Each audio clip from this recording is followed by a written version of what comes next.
We're live. Hey guys, so this is the third episode of the Unnamed Destiny podcast, which we still don't have a name for because we're really uncreative. So we're going to get to that eventually. Again, leave suggestions in the YouTube video comments, and we'll take them into consideration. This week we have a new guest, M Harding 8. How you doing? I'm good. Good. If you want to take a second to kind of introduce yourself and talk about how you're involved with Destiny, what other kind of games you play, and stuff like that. Been playing Destiny since beta. I took some time off after the beta because I don't know, the beta kind of angered me. But D1 was life for about 2.5 years. You're talking about the D1 beta? Sorry. Yeah, D1 beta. Yeah, I've been involved with Destiny since then. I was always a fan of Bungie since the Halo days. The game itself has been a lot of the reason why I've met and hang out with a lot of the people that I hang out with these days. A lot of my in real life friends played it. I mean, pretty much everybody I knew played it.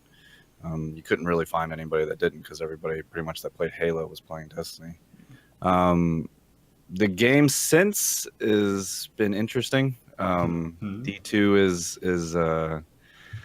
interesting to say the least. But yeah, I mean, Destiny's been. I mean, I still to this day like give it crap, but I mean, I still play it. It's still a lot of fun. I mean, it's a lot of ways to hang out with your friends and kill really ugly things. So, other games that I play because I haven't been playing Destiny for a couple weeks now. Just here and there. Just other than raiding. Monster Hunter, Overwatch has been pretty much bae lately. I did get an SNES Classic, so probably going to get into that soon. That's about it right now. Oh, and Witcher 3. Sweet. Yes. Nice. Let's go. Witcher 3. The meme is alive. He is alive. I've been asking Tefty for pointers, but he hasn't hit me up yet. Yeah, I don't think he's ever played, so. Yeah, I don't think so. All right, so we'll move right on into the whole Crimson Days thing. Have you guys been playing Crimson Days? Crimson Doubles?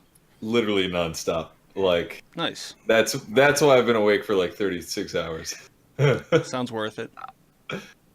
I haven't logged in and played it yet, Rec, because I've literally spoken to a couple of friends and then watched a couple of people play it, and it's literally promoting the exact problem that we had with the 4v4. It's literally the team shotting. It's just let's hold each other's extremities and walk around the map together. It's no actual gun skill or anything like that. It's just let's spam grenades at each other because they come back instantaneously. All right, well, I mean, let's get into that for a second. So just to go over a couple things, it's a 2v2 playlist for those who haven't played. They added a new map, Burning Shrine, which doesn't seem to come up nearly often enough, in my opinion. I really like the new map. The ability spam problem happens because there is a new mechanic that was added into this game type where if you're close to your partner, your abilities recharge faster. And if you get separated, there's a mechanic where a waypoint goes over your head and shows everybody where you are. I think that the ability spam, in my opinion, is mainly because of the double grenade possibilities. The double skip grenades and the double pulse grenades are the biggest problems. You can throw literally 6 to 7 grenades in 1 minute. I mean, it's out of control. But if you play a single grenade, I really don't think it's that big of a deal. Like, it doesn't seem like overbearingly fast like that. It's just when you have those people throwing skip grenades and pulse grenades at you, it just never stops.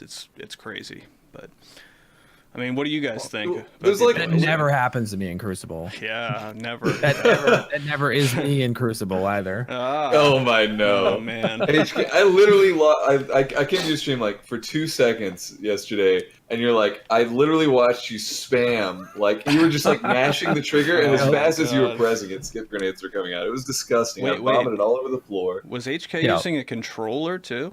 Was that? No. Okay. Not. Oh, sorry. I'm pressing your Q. The Q button, right? Q button. Gotcha. I mean, it's like,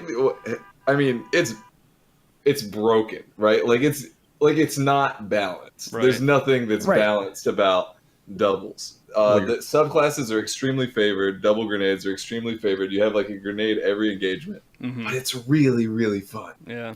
Well, the one thing I'd say about the actual speed of the engagement itself is Bungie themselves have said, they've gone on record saying that they want to play with the timers, play with all this stuff, so that like live in a playlist when people are playing it, so that they can get feedback for what worked and what didn't. Obviously, they're probably aware that 10 seconds is probably too fast, but 20 seconds was where it was sitting in Destiny 1 at the end of Destiny 1.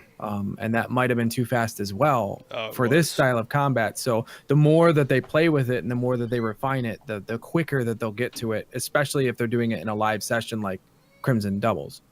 So you think this was more of a test than anything else then? I do. Yeah. Okay. I think that the speed at which the grenades, I mean, obviously they're going to take that and look at it, and they're going to go forward and they're going to go, well, maybe it's too fast, and right around 40 seconds might be the speed at this game. So. Yeah, that's what I said last week. Is I think in Destiny 1 it was like 25 seconds, and now we're up to like a minute and 20, which is like a huge difference. 45 seconds would probably be the sweet spot to hit, for grenades and abilities.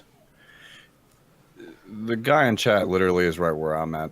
The entire let's progress forward with the PvP has not. You can tell from the original Iron Banner or the first Iron Banner we got, it's just reskinned weapons. This Burnout map is literally the Burning Shrine. Yeah. It's just a fancy, nice, new skinned Burning Shrine. It's like the other map. It was on Venus or not? Yeah, Shores I of can't Time. remember the name. Yeah, it's literally Shores of Time from or whatever it was originally called in D1. It's not a new one. It's let's just reskin it and put it out. And I get that they're trying to get better at it, but it's literally lazy at the end of the day. They're not giving us anything new. They're just taking old stuff and making it look prettier. Well, I don't think Now, that at the same time, okay. I say that, and then I contradict myself because, again, I've said since day one that if they gave us all D1 raids and D2, I'd be on the game every day. Well, that's a lot to take in. But that's different Yeah. at the end of the day because, I mean, they've brought up Oryx's sister and other things in commentary as you walk around the maps and talk to people is that Oryx is dead, but Oryx's family is not. So the idea that there's another Dreadnought or another type of thing would be great to bring back. It's just D2 feels like it should have been D1 and D1 should have been D2 at the end of the day. Well, as far as like reskins go, like we all want more weapons and more weapon variety, but like at the end of the He's talking I mean, about we the all maps, we though. want new maps too. Yeah. None of us would like say like no to like two new maps, but like if it's gonna be if you're gonna get. I mean, Burning Shrine is one of the best maps in the game. I I think would they prefer picked that we good just had it maps. from the launch, but like the fact that they're giving it back, like it's at least it's more than we had.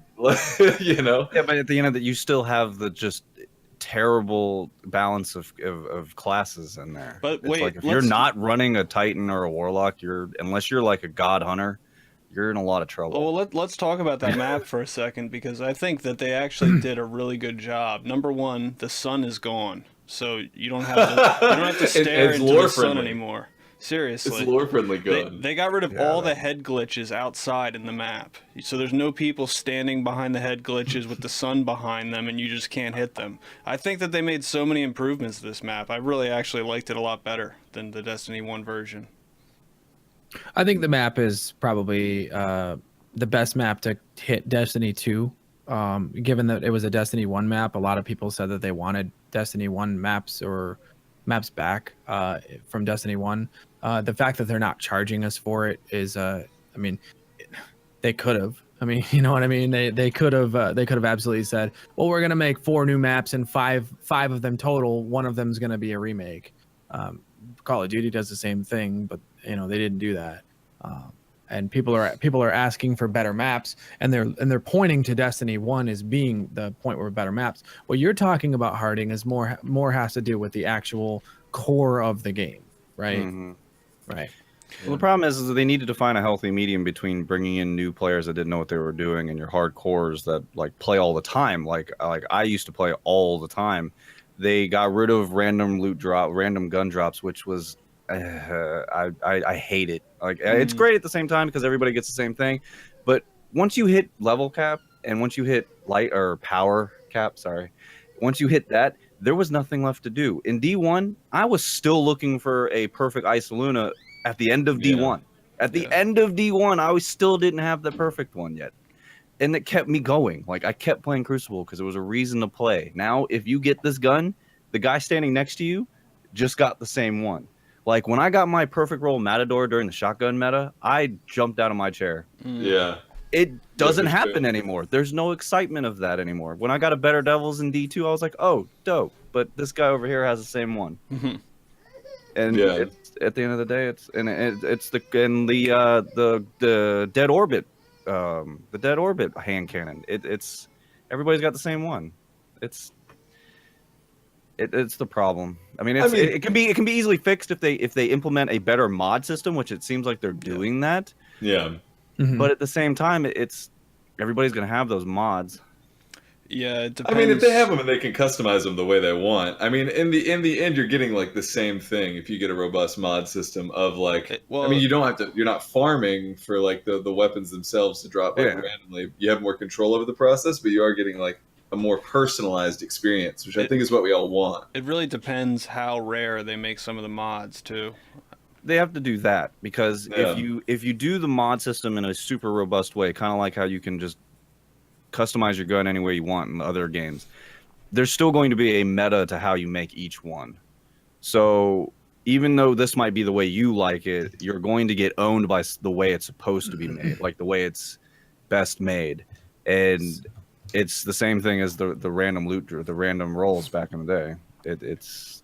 That's what was exciting about the game, is getting that perfect one or getting this. And exotics were just handed out in this game. As much as you get doubles of things a lot, they're just handed out in this game. Yeah, but at the same time, I mean, I have 13 years of World of Warcraft.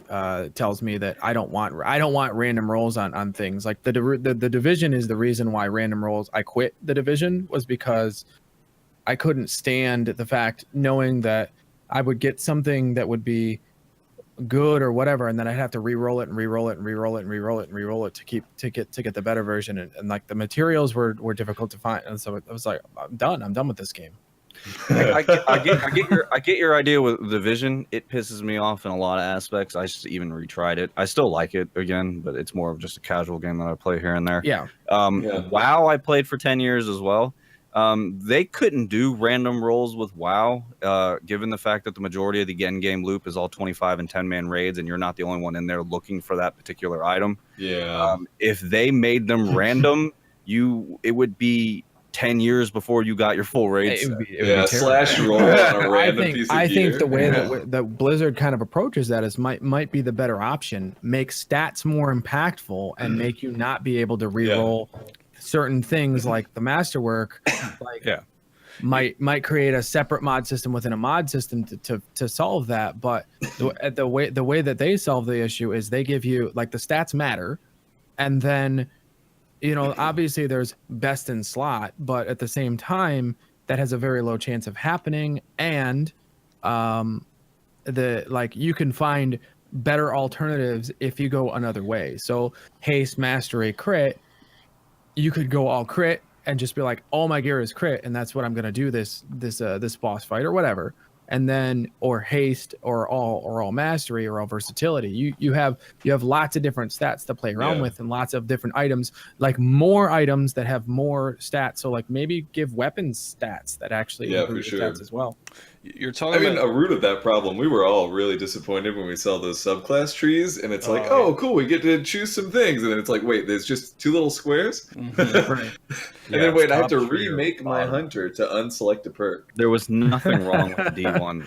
There was nothing wrong with the D1 trees. They were just too complicated for new people. Well, if anything, they should have added more nodes as the game went on to the D1 trees, not simplified them. You know, they simplified it to the point where it's, you know, it's bottom tree for this class, top tree for this class, bottom tree for this class. It's all there is to it. There's no thinking about it anymore. To your point about the World of Warcraft loot system, though, we have to keep in mind we're talking about two different loot economies. One where in Destiny, your loot is your loot, versus World of Warcraft where you share loot with the world, and so then it's one person gets. So you're that asking thing. for loot sharing? No. I'm just saying. If things I are clamored- you know. I clamored for a not like that loot system for D2. I asked for a different set of loot, one for PvP and one for PvE, Yeah. like they do in Warcraft. Because if you take PvP gear into a raid, you're going to get slaughtered, and vice versa. Yeah. And I learned that the hard way when I played WoW. Yeah. Early on, you'll be all right. Early but- on, you're like, it would work. I mean, it would honestly work. They add like, I forget what the name of the stat is for PvP that you need to go in there and actually be competitive in like arena. It's versatility. it's but versatility. So versatility increases damage and healing overall, You just don't- like by a percentage base. But then with PvP, they increase it by like 15%. So You don't have to completely redo your entire loot system to do that. Right. You just have Yeah. to add a certain stat to certain armor, like the PvP armor that already exists. Yeah. Like make it where certain like you don't have to make it even where certain weapons work. Just there's got to be a way to do it, because right now the PvP economy is horrible. Have you tried playing Trials on the weekend lately? Yeah. Yeah. About like 60 hours every weekend. Yeah, Huffy does I carries, forgot yeah. the last stat that I looked at was only 14,000 people played it on Yeah. PS4 last weekend, and only 6,000 people played it on PC. Oh, That's God.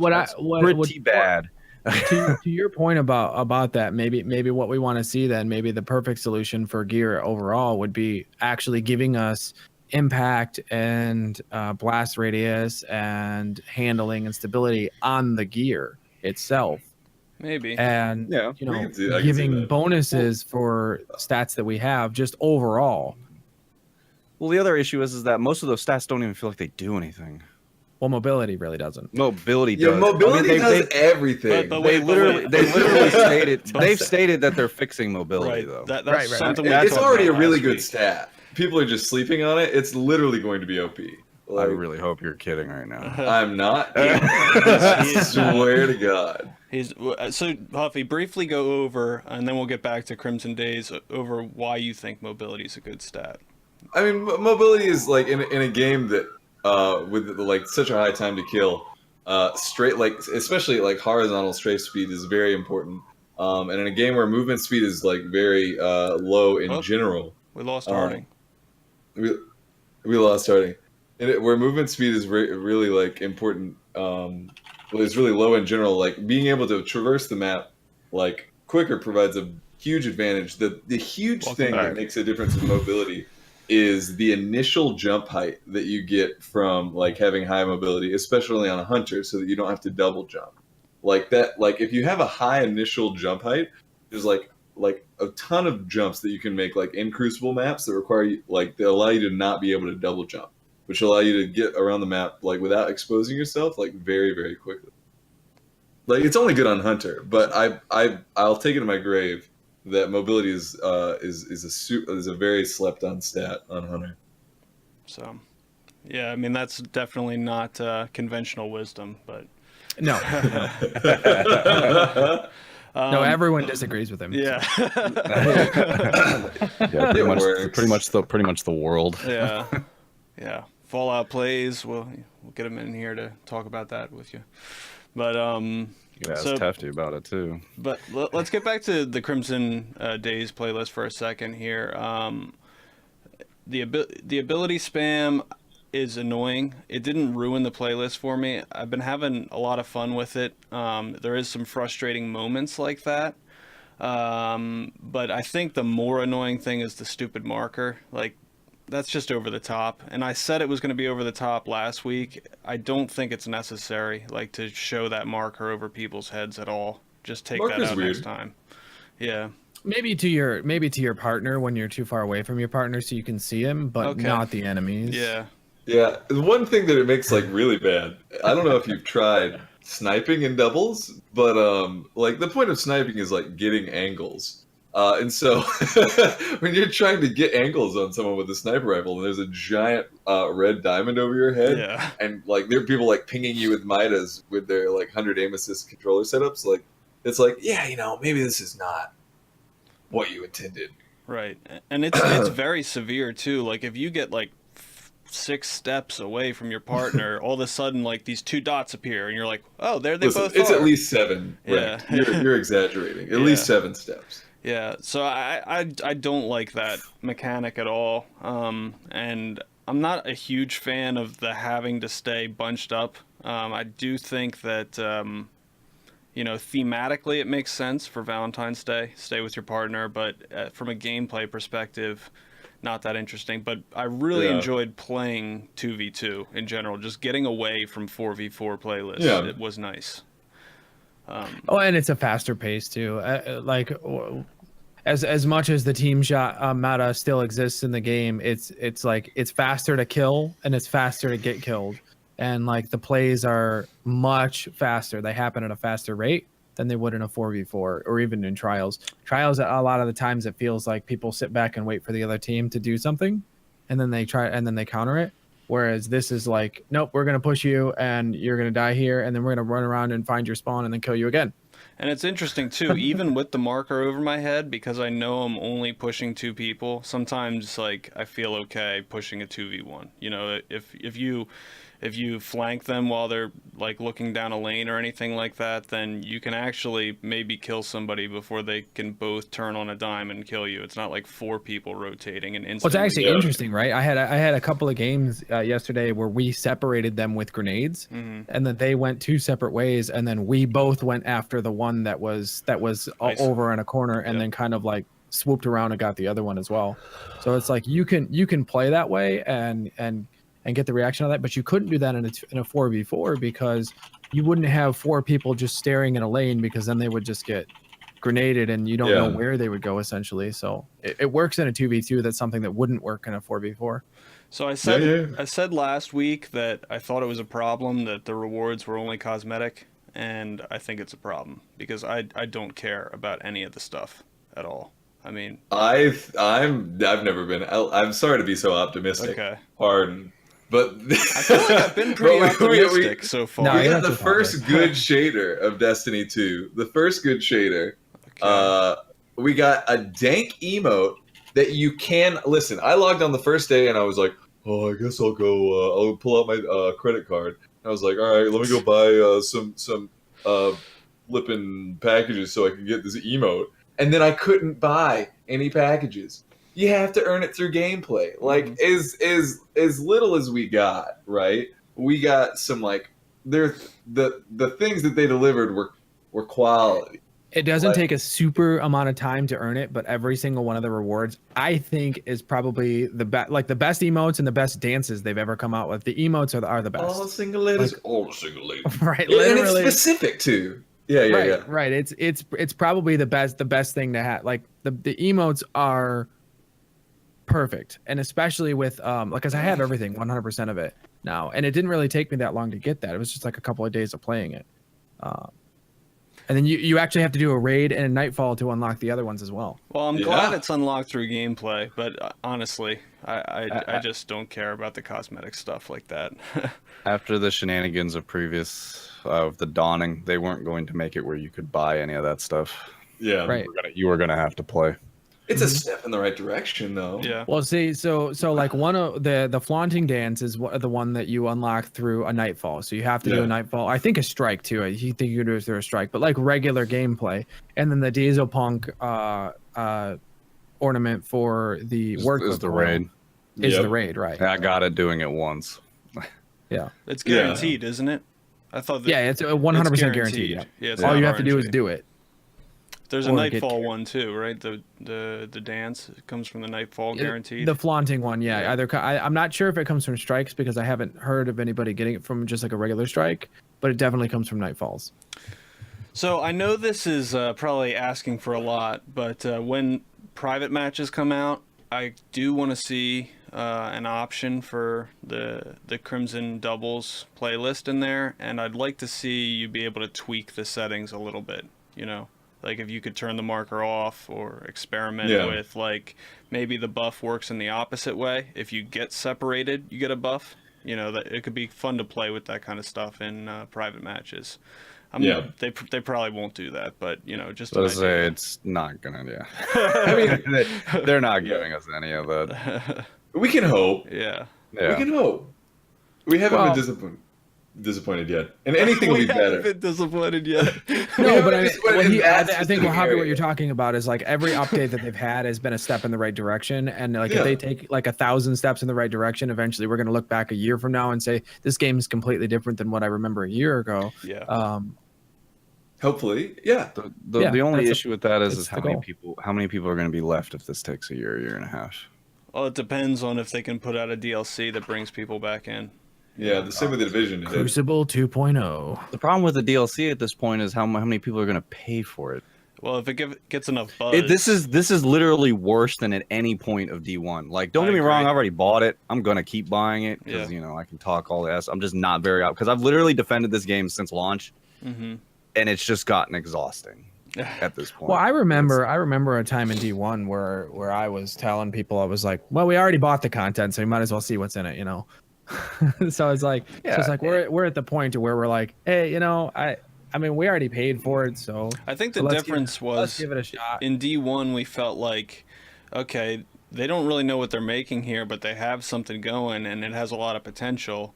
When D2 came out, we had expectations that they were going to execute on that potential, and instead we regressed a lot of stuff. So that's what's leaving people frustrated like this. Yeah, because there's a lot of things in D1 that they expected to carry over, Right. and we're like, well, this isn't here, like blah blah, and Yeah. make it harder for people to understand why they took it out in the first place. But they didn't necessarily take it out; they just didn't develop it in there to begin with. Right. Yeah.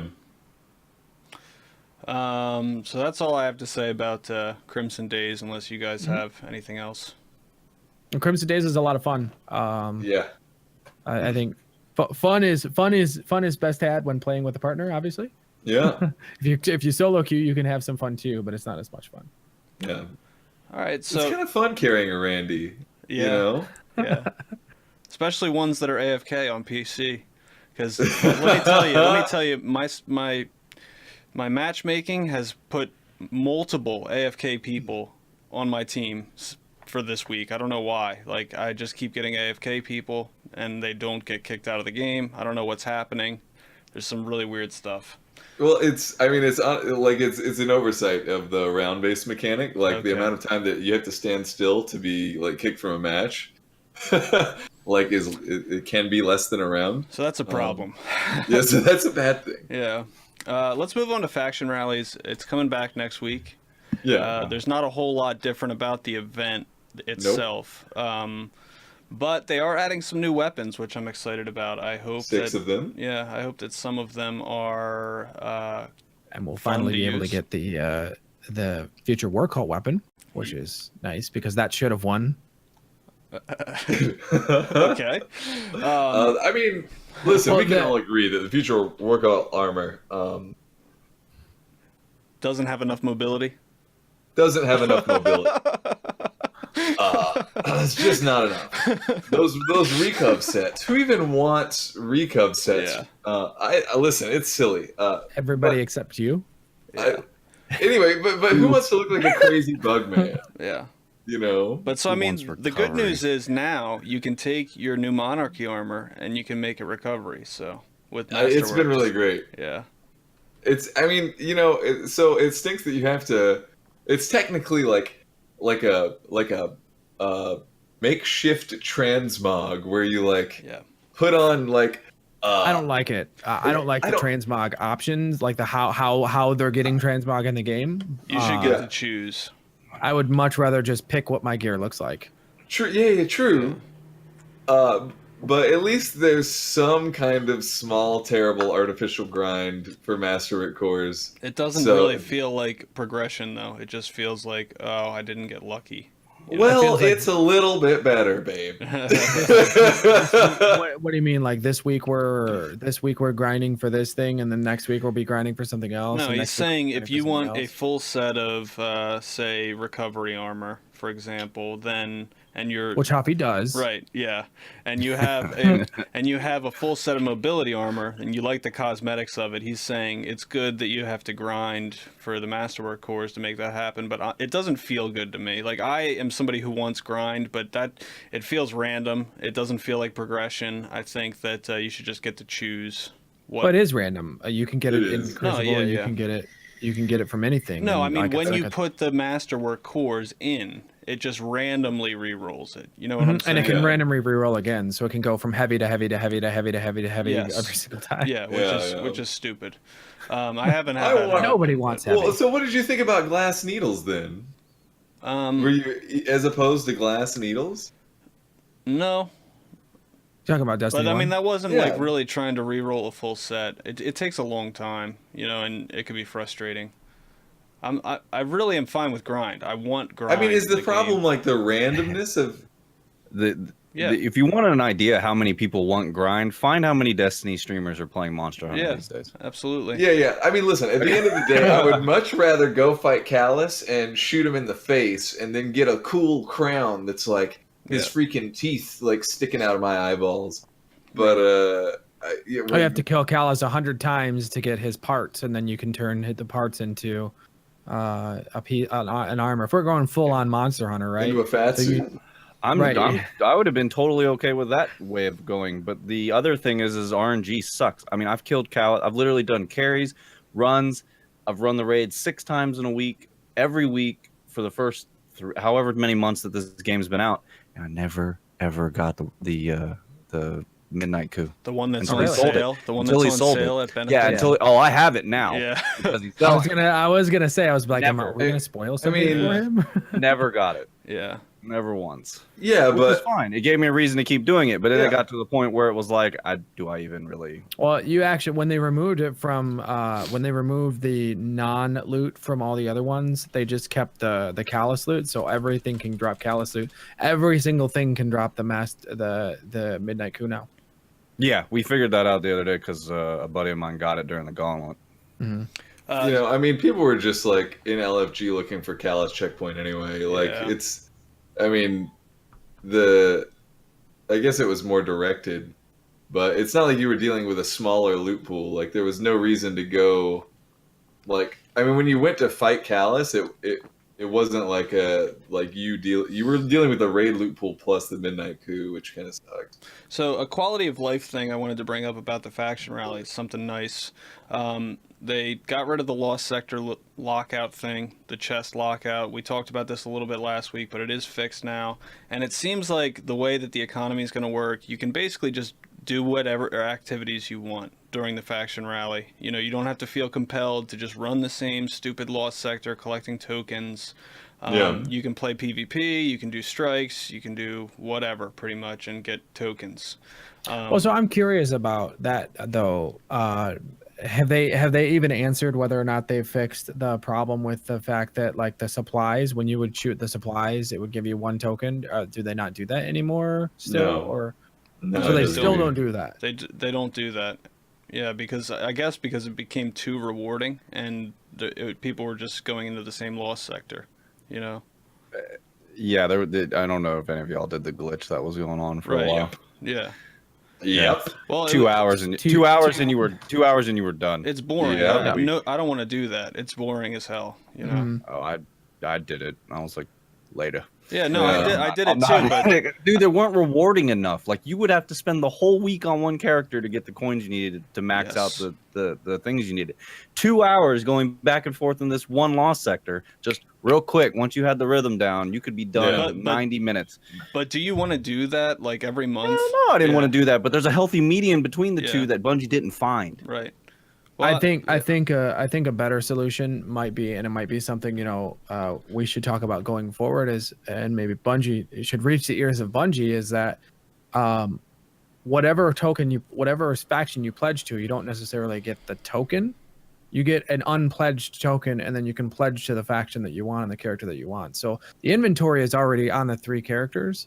So if instead of getting future war cult tokens, if you just got a blank token that you could then turn that into any character and be like, well, I've got 800 tokens, I can go, max out my whatever character. That might be a better solution. I actually want to go the other way with this. I want to say I think you should have to be loyal on account wide. Your whole account should have to pledge to one.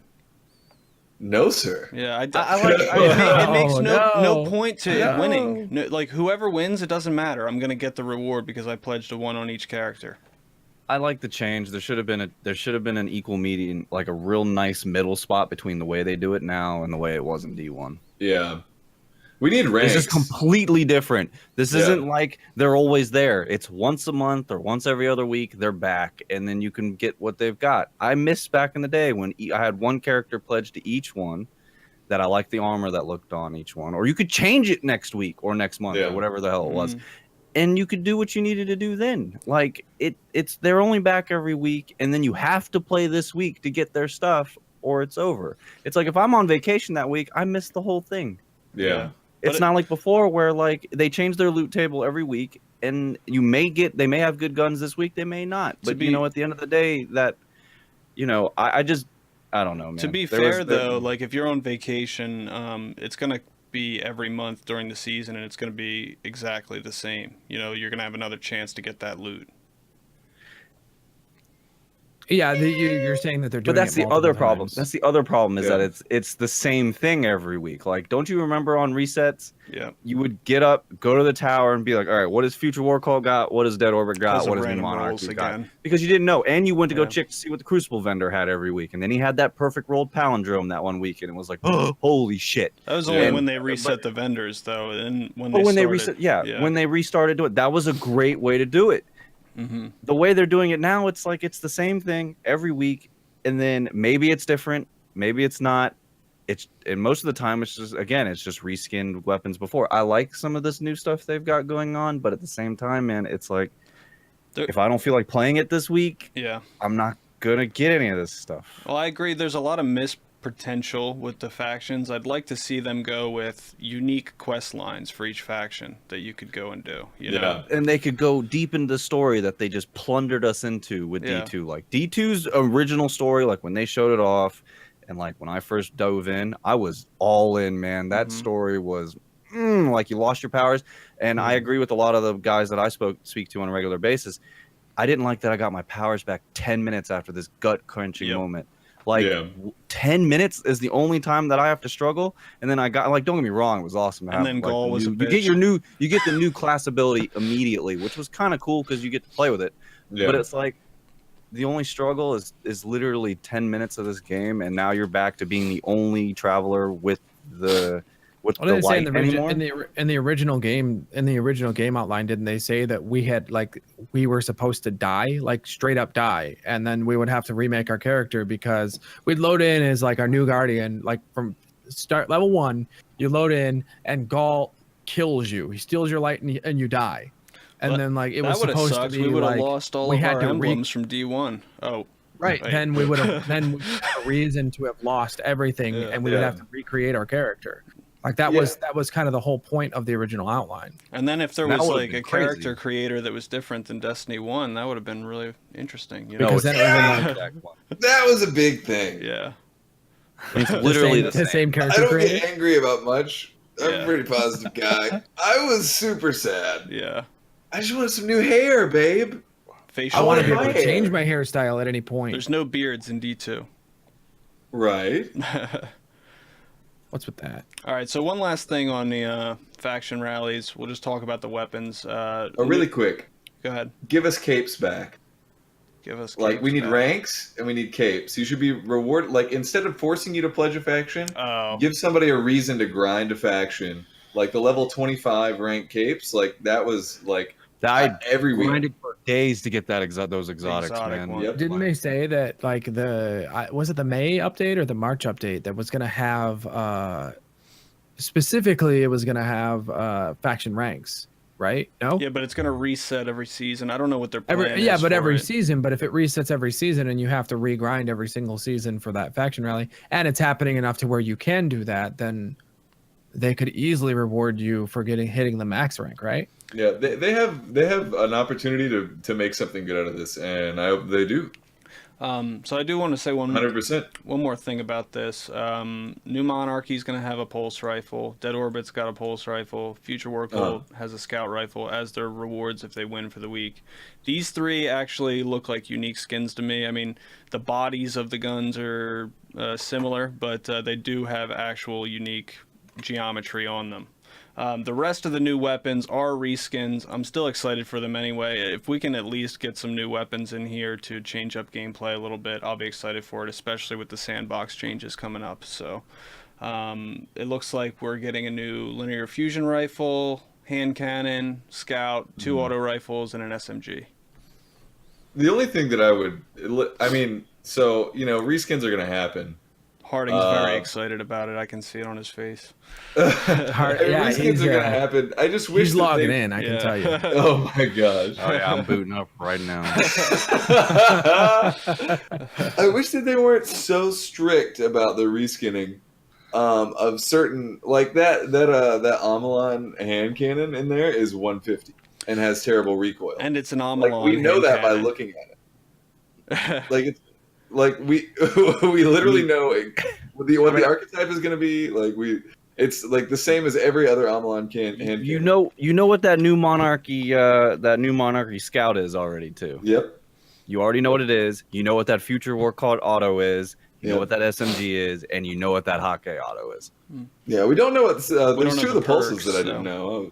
I'm pretty confused. They Maybe could they'll have good reskin perks. booze or something. You're talking about the future war. We don't know what the new weapons are going to be. We know what the base is going to be like. We know that Dead Orbit one is going to be terrible.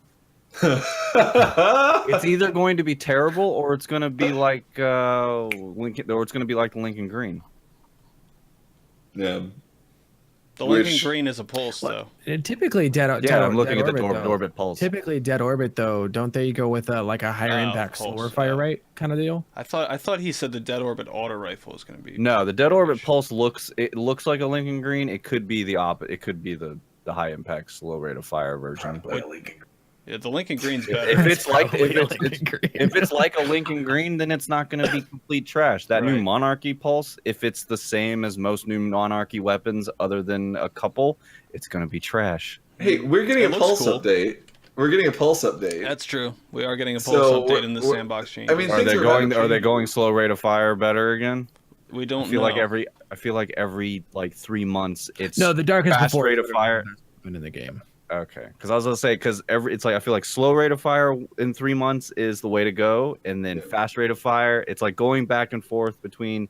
I will take I don't any know. change at this point because it's Yeah, I'll just take been it. stale for so long. But you change the weapons all day, you're still gonna have the issue of 4v4 Yeah. and just holding each other's hands. Yeah, the that's whole way another around. issue. They definitely have to address that. But for now, I'll take. I think they anything have, I right? can We get, talked for about sure. that last week about the things that they're doing to improve it, and obviously, like the weapon archetypes are coming. They've addressed it. They're definitely communicating what the changes are. They're just Well, the one thing It's they not happening haven't as fast as clearly we would like communicated is, are they reducing the time to kill? I need to hear that soon. I No. really hope that. No, they're not. But they are changing. We are getting different. We're getting different. Like the 4v4 is like 4v4 like in any first-person shooter is a slower. It's like a slower. It's a slower game type. When we get it, we saw with 2s that the game played much faster. In 6s, hopefully the game will also play much faster. Like the problem isn't that 4v4 exists; it's that 4v4 is everything, and we really need.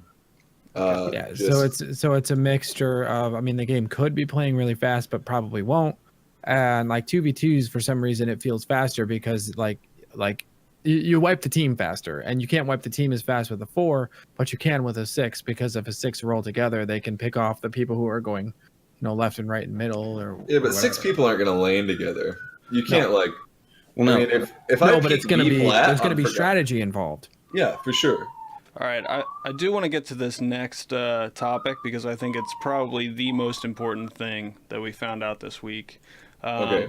In the TWAB, senior designer John Wisniewski was exposed, I guess, and he talked about tuning the exotic weapons, which sounds really exciting. And reading a lot of this told me, even the weapons that are not very good, they put a lot of thought into. We'll get to the specific example of what's happening to the Graviton Lance, but I'm pretty excited about it. So he talks about how when Destiny launched and he's talking about Destiny 1 here. He says, "We built, playtested, shipped a batch of exotic weapons that we hoped would be worthy of your time and hype.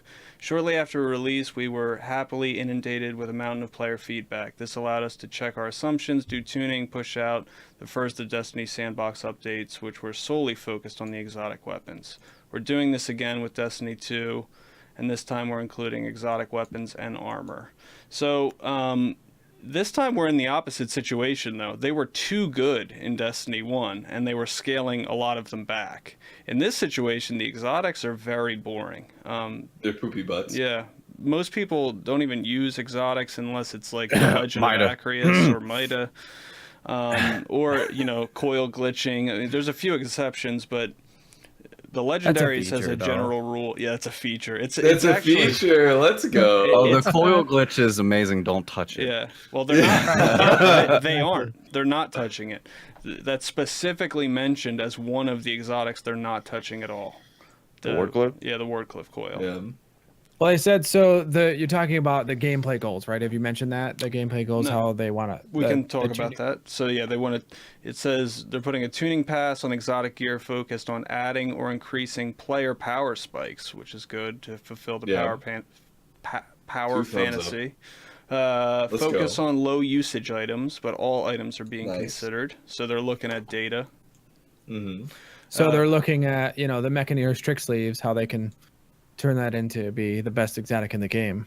I mean, Yeah. on console, if you've got a Traveler's Judgment and Mechanier's Trick Sleeves, you literally can close your eyes and get a Wii Ran. So, Okay.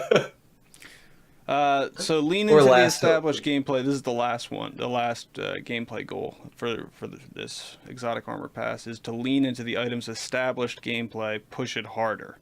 Avoid catch-all improvements that dilute item identities. So they're not just going, "Hey guys, let's buff the vigilance wing by 12%." who is that an impression of?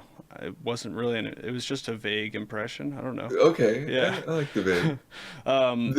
But it's not simple like Luke that. Smith. Luke Smith. Yeah. No. Oh, yeah. That actually wasn't too bad for Luke Smith. He's a big guy. But I think they want these weapons to still have identity. They just want them to actually have some utility to them. So For sure. The armor pieces are more important at this point. Like a very gameplay affecting exotic armor. Was like that's what allowed us to like really feel like an even like deeper level of customization with our characters in D1. Like the fact that our exotic armor pieces like dictated the way we played. Like we chose our grenades based on our exotic armor pieces or whatever. Like things synergize. We need like that same kind of synergy. Like I run the stompies like nonstop on my hunter because like they're the only thing that like feels good. But there's no synergy with the stompies like with my subclass or anything. There's no ability recharge rate. There's no like specific like tie-in. It just makes me slide farther. We just need like exotic armor pieces that you're going to want to wear and that will change your gameplay experience dramatically. Which is, I think, what they're trying to do. Like having is Well, it does if you're picking the high jump, but nobody's picking the high jump, and so like the stompies are great if you like, but the other benefits outweigh all the other exotics. So you're not going to run, Celestial Nighthawk, or you're not going to run any really other exotic for a hunter. If that's the case, and we really should be given the option to not only run them, but Orpheus rig. yeah, like where's the PvP bonus for Orpheus rig? There's no point in doing it. Well, I think There it's is okay. I think it's okay if some exotics are better in PvE or PvP. They don't what have would you wear other than the stomp? They don't have to have Right. like utility everywhere, but I think that the problem is there's a lot of exotics that have no utility anywhere in the game. Yeah. And I want to see that change. So I do want to talk about this Graviton Lance example, because I've said for a long time the Graviton Lance is a piece of trash. It's so cool. It's cool looking, and it has like a cool effect, but it's unusable. But they talk about what they're doing to it and what the original design intent was, and they said the functional concept is a weapon that fires 2 cosmic void rounds that create a 0 air resistance tunnel for a high caliber precision fire shot to fire through. First 2 rounds have almost no recoil and prime the air. The third round does high damage with no fall off. Kill knocks the body back with considerable force. It tumbles, then explodes. Now, something interesting, like, I don't know about you guys, but I didn't even know all that about how the gun works. Yeah. That sounds like a really cool design. And if you, like, pitched that to me, I'd be like, oh, I can't wait to get my hands on that. But it's Yeah. garbage. You know, it's And then we did. Right, exactly. So what they're Yeah. doing to it is they're reducing the recoil of the burst. Thumbs up on that. They're adding Yep. aim assist, and then they're changing it from a 3-round burst to 2. Thumbs up. So that Wait, should but aim assist on the PC though? right. I'm gonna get to that in a second. Obviously that's not a factor for PC, but so. Unless you're running a controller. Right, yeah. So Yeah. it's the same if you're running a controller, but with the mouse and keyboard, I am concerned that they haven't, with these changes, individually tuned things for mouse and keyboard. Because they outsourced the mouse and keyboard feel to Vicarious Visions when they were developing the game. So I don't know if they still have a lot of that staff there that's working with them on these changes. They haven't really said that. I'd love to Yeah. know if that's the case, or if they're just saying, oh, we're focusing on the controller aspect and we'll see. Hopefully it'll it play works, fine. you know? I mean, if they reduce it to stability- 2 rounds and there's less recoil on PC in general, then you don't need the aim assist. Well, no, you don't, but it just speaks to me about, are they actually tuning it individually for the mouse and keyboard, because it's different, you know? For sure. Well, handling stability isn't really so much of a necessary stat on keyboard and mouse, which changes the weapon loadout completely. So you don't care if something has high stability, high handling, because it doesn't matter, because your mouse can control the down force or the recoil, I guess. Not Yeah. really. The whole reason that they tuned it differently is because the recoil is pretty significant on a controller, because you can adjust for recoil by just slightly holding down on the right thumbstick. Whereas with a mouse, if you wanted to do that with such significant recoil, you would have to literally like pick it up and drag down. yeah, it would. It's not You good. pull it off the table. Yeah, nobody wants that. But they did a really nice job with Vicarious Visions and making it feel good. I just hope going forward with patches that they have somebody there who helped design that system, who's going to Yeah. help tune these weapons. What do we I mean, do it's for the been great so controller and far. mouse? I don't know. Give them aim assist. I'm not suggesting that. I don't want Let's just add a Zim option in the interface, so you can just turn on. This is like playing through a Zim 4. Guys, I can guarantee this though. With all of the changes, you know that at least one of these weapons is going to have a problem where, oh, if you're playing in over 60 frames a second, it just doesn't work right, you know? You are so negative. I'm really not. I'm really not. It's probably true, but at the same, like, there's a lot of weapons that do that, right? Colony is a good example of Yeah. one. Yeah, it just doesn't So track. actually, I don't think even 60 frames on the Colony. You actually have to cap it at 30. Yeah, it's right? 30 to 40 is the sweet spot. Unplayable. Certain guns play better at certain frame rates. That's real good. Well, that's actually a literal bug, because it's the tracking on the It's a colony. bug. Yeah, it's a little robot spider that runs on walls. Right. So it I just doesn't figure track. that's And it the doesn't gun, run on the walls. gun is really cool though. So like Yeah. they need to fix it. The Like, gun I know needs it's not to that go. great, but it's a lot of fun to Well, play if you with. talk to Huffy about console, It needs. it It's really. so bad in the Crucible. Hello. Oh my god. Yeah, on console that's how it is. On PC it's useless. Right. Unless Unless you have a potato What's the PC. word? If you play at 30 frames Non-consensual? on PC. Oh, let me pull out my TI and just using integrated graphics. It'll work. Right? So to your point though, I guess the next point is that they want to talk about the fact that the guns are, or the guns that they're addressing, including the graviton lance, is going to be it just doesn't have enough utility behind them. Right, yeah, so they say a lot of these guns are all spectacle, not enough utility was the exact words they used. What guns do you guys specifically want to see changed, made better, I should say, honestly? Definitely the last word. It's like I really don't like the part where it's not in the game. They, No, that gun forever needs to stay in Destiny 1. Yeah, I don't want to see that. It literally broke the Crucible in Dude. D1. It needs the to last stay word? in D1. Yeah, it needs to stay there. Okay, look. I don't like that they nerfed it. I don't like that they nerfed it in D1. I don't. Yeah. You literally took the only hip firing gun in that game and made it where it didn't work in hip fire. Like Right. like way to go. Like GG. Yeah. You did a great what job. they did need to fix, though, was that whole, like, aiming down sights across the map and hitting for 111 to the head. That was so It stupid. needs to it can go back to its old ways. It can be exactly the way it was. It just needs to stay in D1. Yeah, they got to patch D1 to put it back into Yeah, its just vanilla leave it over state. just leave it over there. Like Hawkmoon, On it- Hawkmoon. Hawkmoon can stay over there too, man. The way it because I let me don't hear wanna this see right all now. these Are they weapons gonna come bring? back. Are I they want gonna new bring weapons. D? Are they gonna bring like post nerf Hawkmoon to D2? Are they gonna? Yeah, it bring, depends would on be which one. Are they adjusting. gonna bring that pre shit back? Because It would be because adjusting. no I think- Hawkmoon. I think this in next D2. point is One shot Hawkmoon confirmed. I think, you I think this imagine- next- Could you I'm imagine sorry. having Hawkmoon in D2 on a mouse? Yeah, it'd be, Yeah. that'd be busted. Pre-nerf, I it would want it. literally.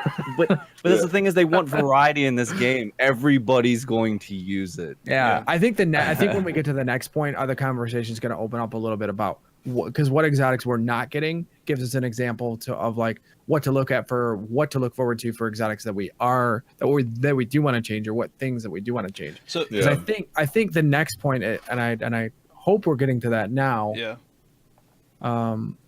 is that they're not changing specific exotics. which is the Merciless, the Telesto, the Wardcliff Coil, Mida Multi-Tool, Colony, Legend of Acreus, Vigilance Wing. I'm fine with that. Well, I am fine with that except for one, the Which one? Telesto.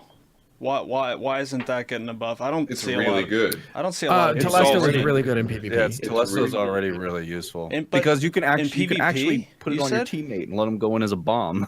Yeah, but if you're using it as a fusion rifle, it's just a worse fusion rifle in PvP. It's 'cause- not. Its range is incredible. Yeah, but dude. you have to wait longer for it to go off. It's just more chance for the enemy to kill you before they die.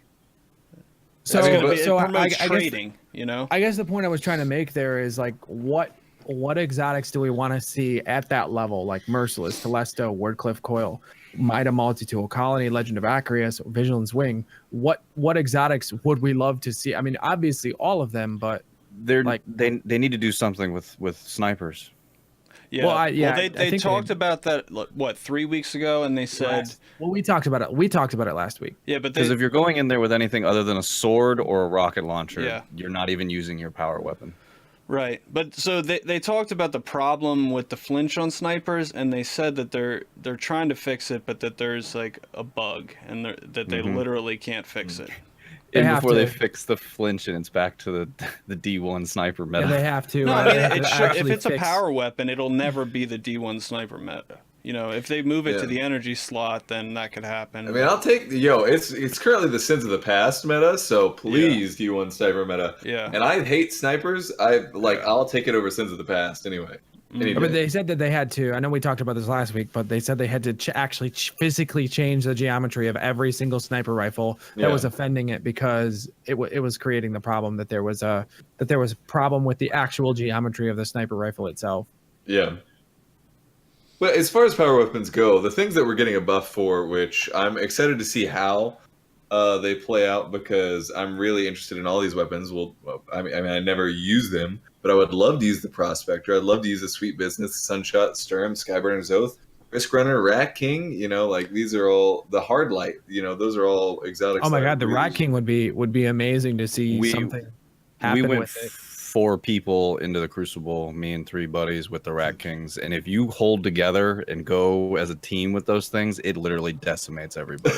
So, to your point about the Skyburner's Oath, John Wisniewski was actually on Twitter saying that him and his team have been on playing with the new sandbox with the exotic changes, and that Yeah.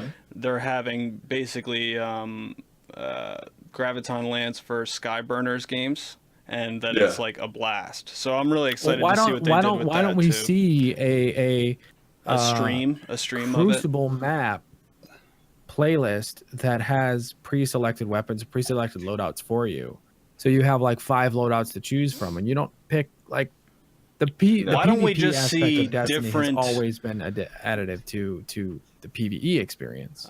How about we just get more playlists than competitive and quick play first? That'd be good. Yeah, You know. I could get like so like I wouldn't be able to use Better Devils if it wasn't on like the list.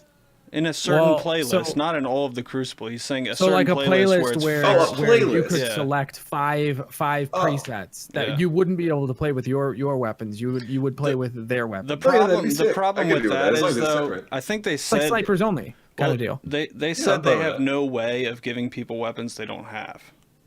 Somebody suggested this to them. They said there's no way we can give people weapons on like a temporary basis like that they don't have. They did it with Halo. What do you mean you can't do it again? Yeah, but this is a loot game.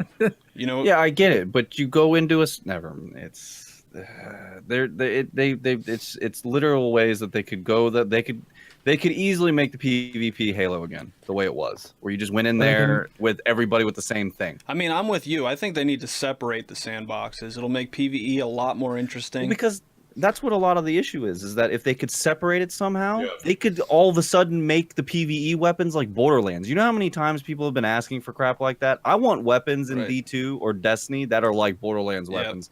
Those weapons are ridiculous, but if they implemented that and you could bring it into PvP, it'd be broken. Right. Yeah. Like absolutely broken, which Right, is why and there's no hopping on- PvP in Borderlands. Javi and I were talking about this last night about how they need to how like having rockets and snipers on 2 separate spawns of the map like Halo style spawns on the map would create better like resources of control. Like if you put the rockets in the middle and control, everyone would literally fight for it to try to get to that rocket point, and it would Yeah. be a fight until they got it.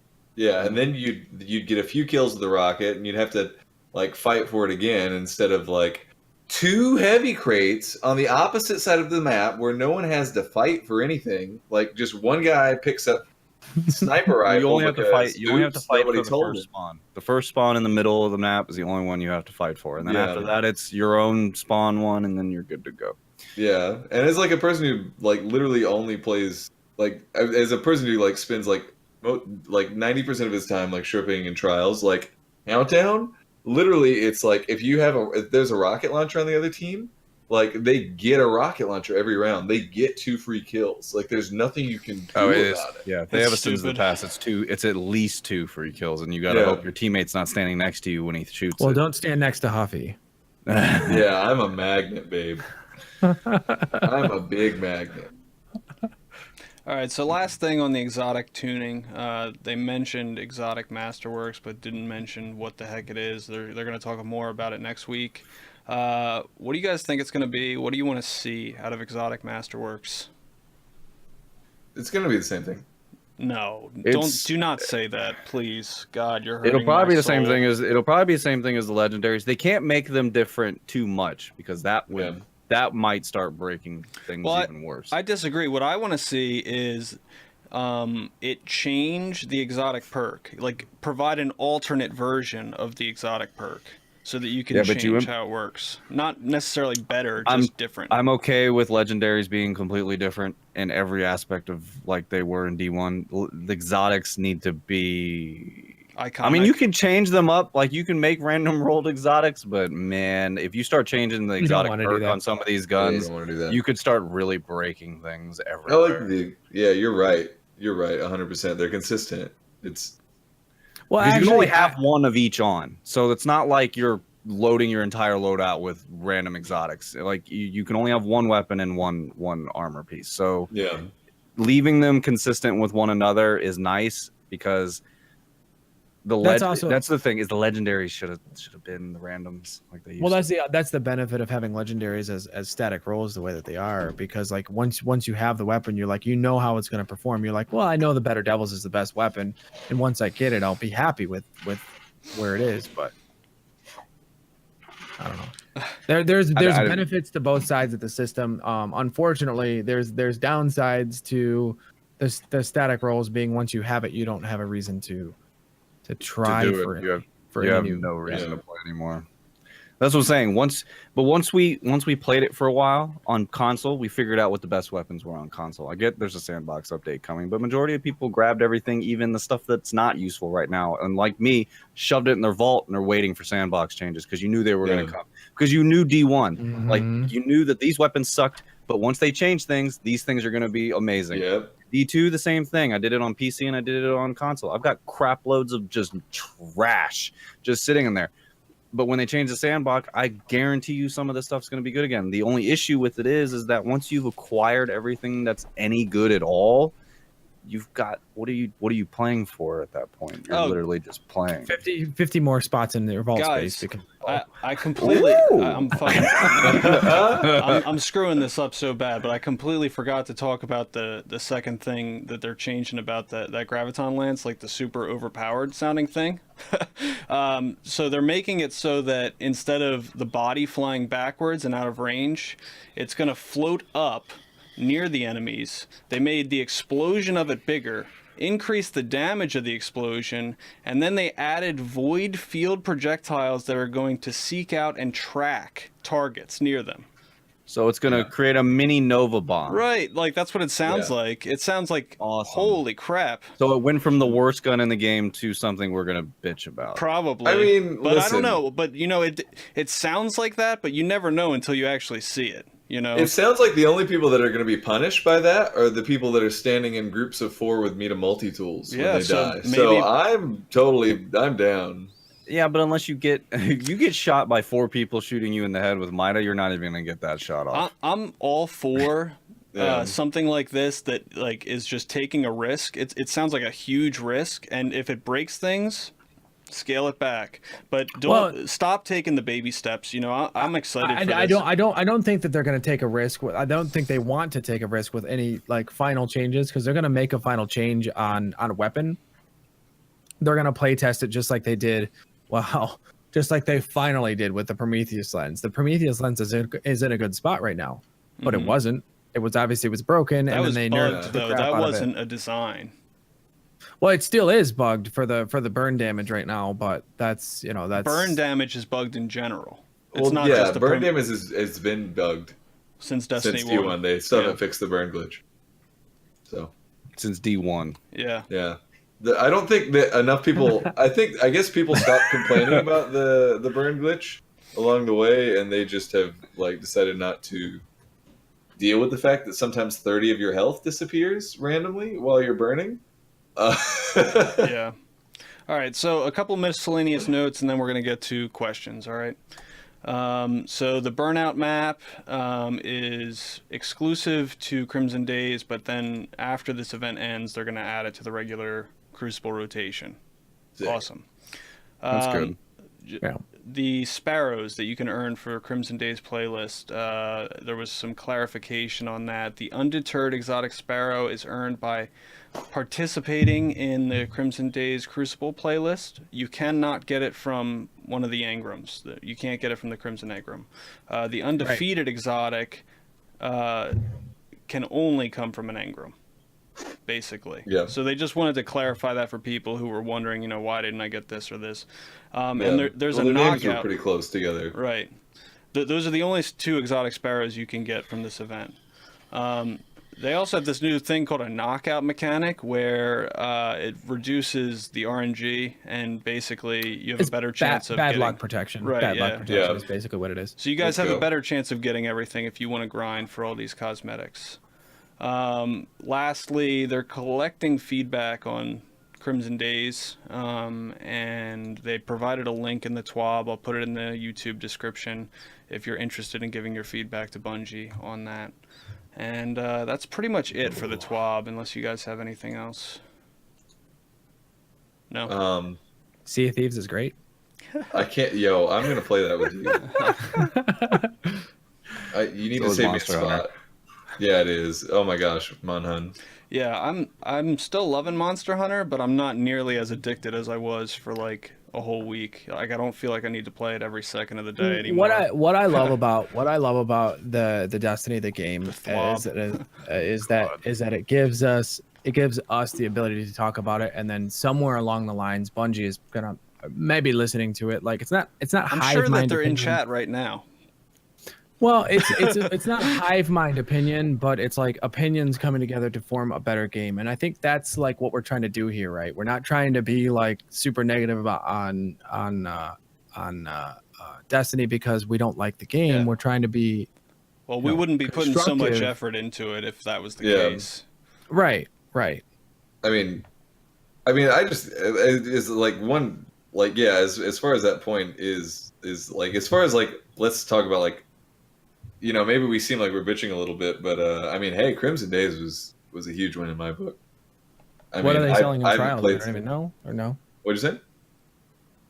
I just don't have the Darkest Before. Yo, let's I get need it. Let's get it, I baby. need it. Yeah, I don't have that either. Yeah, me either. Huffy deleted It'd be- one, surprised so how he- surprised how be quick mad at him. how much different a 450 pulse is from the 540, which is the Darkest Before.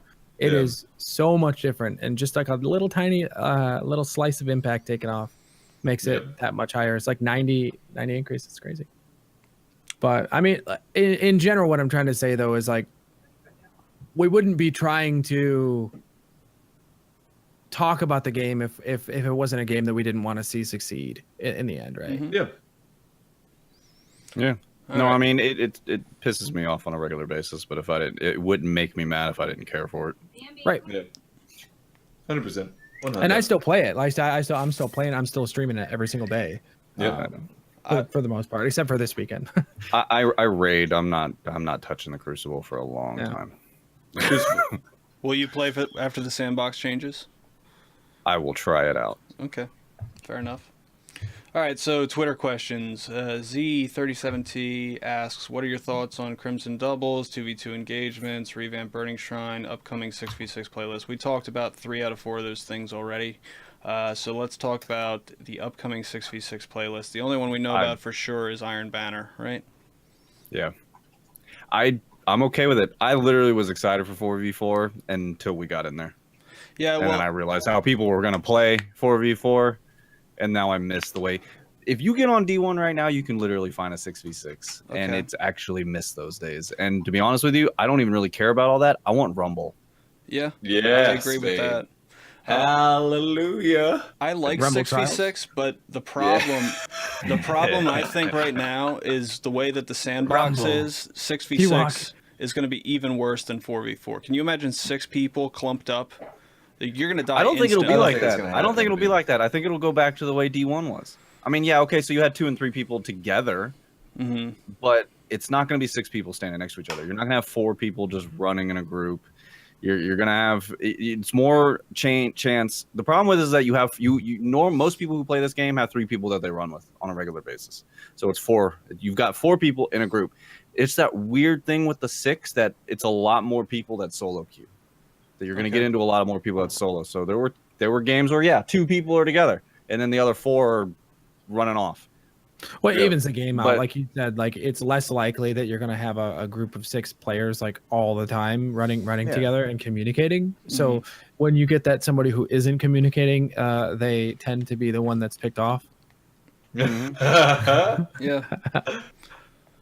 Okay. Well, fair enough. We'll see how that plays out. I hope that you guys are right because I'd love to. I enjoy don't like 6v6. I don't like the fact that they took away all our variety options like we had in D1. We could spawn into whatever PvP playlist we wanted to play at that time.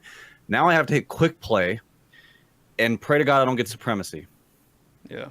Like New Supremacy is better. new supremacy is a whole lot better, but I'm talking about before they changed that. Yeah. When you got supremacy, it was like with the hand holding. I still don't like it to be Oh. honest with you. Even with the Like changes, it still sucks, but like you don't get to choose. Like I don't want to play supremacy right now. If I want to play control right now, I have no control over that, and that sucks. I mean, here's what I don't If they like. could take control out of the Oh my playlist God. and just like let you play control and let you like no, I'm not trying to say like because I personally I really like supremacy and I don't really care for control as much. But so to your point, say hey make a control playlist make a Supremacy playlist, make Yeah. a Clash playlist, make a Rumble playlist. Like we should have that screen literally filled up with stuff on there. Yeah, Yeah.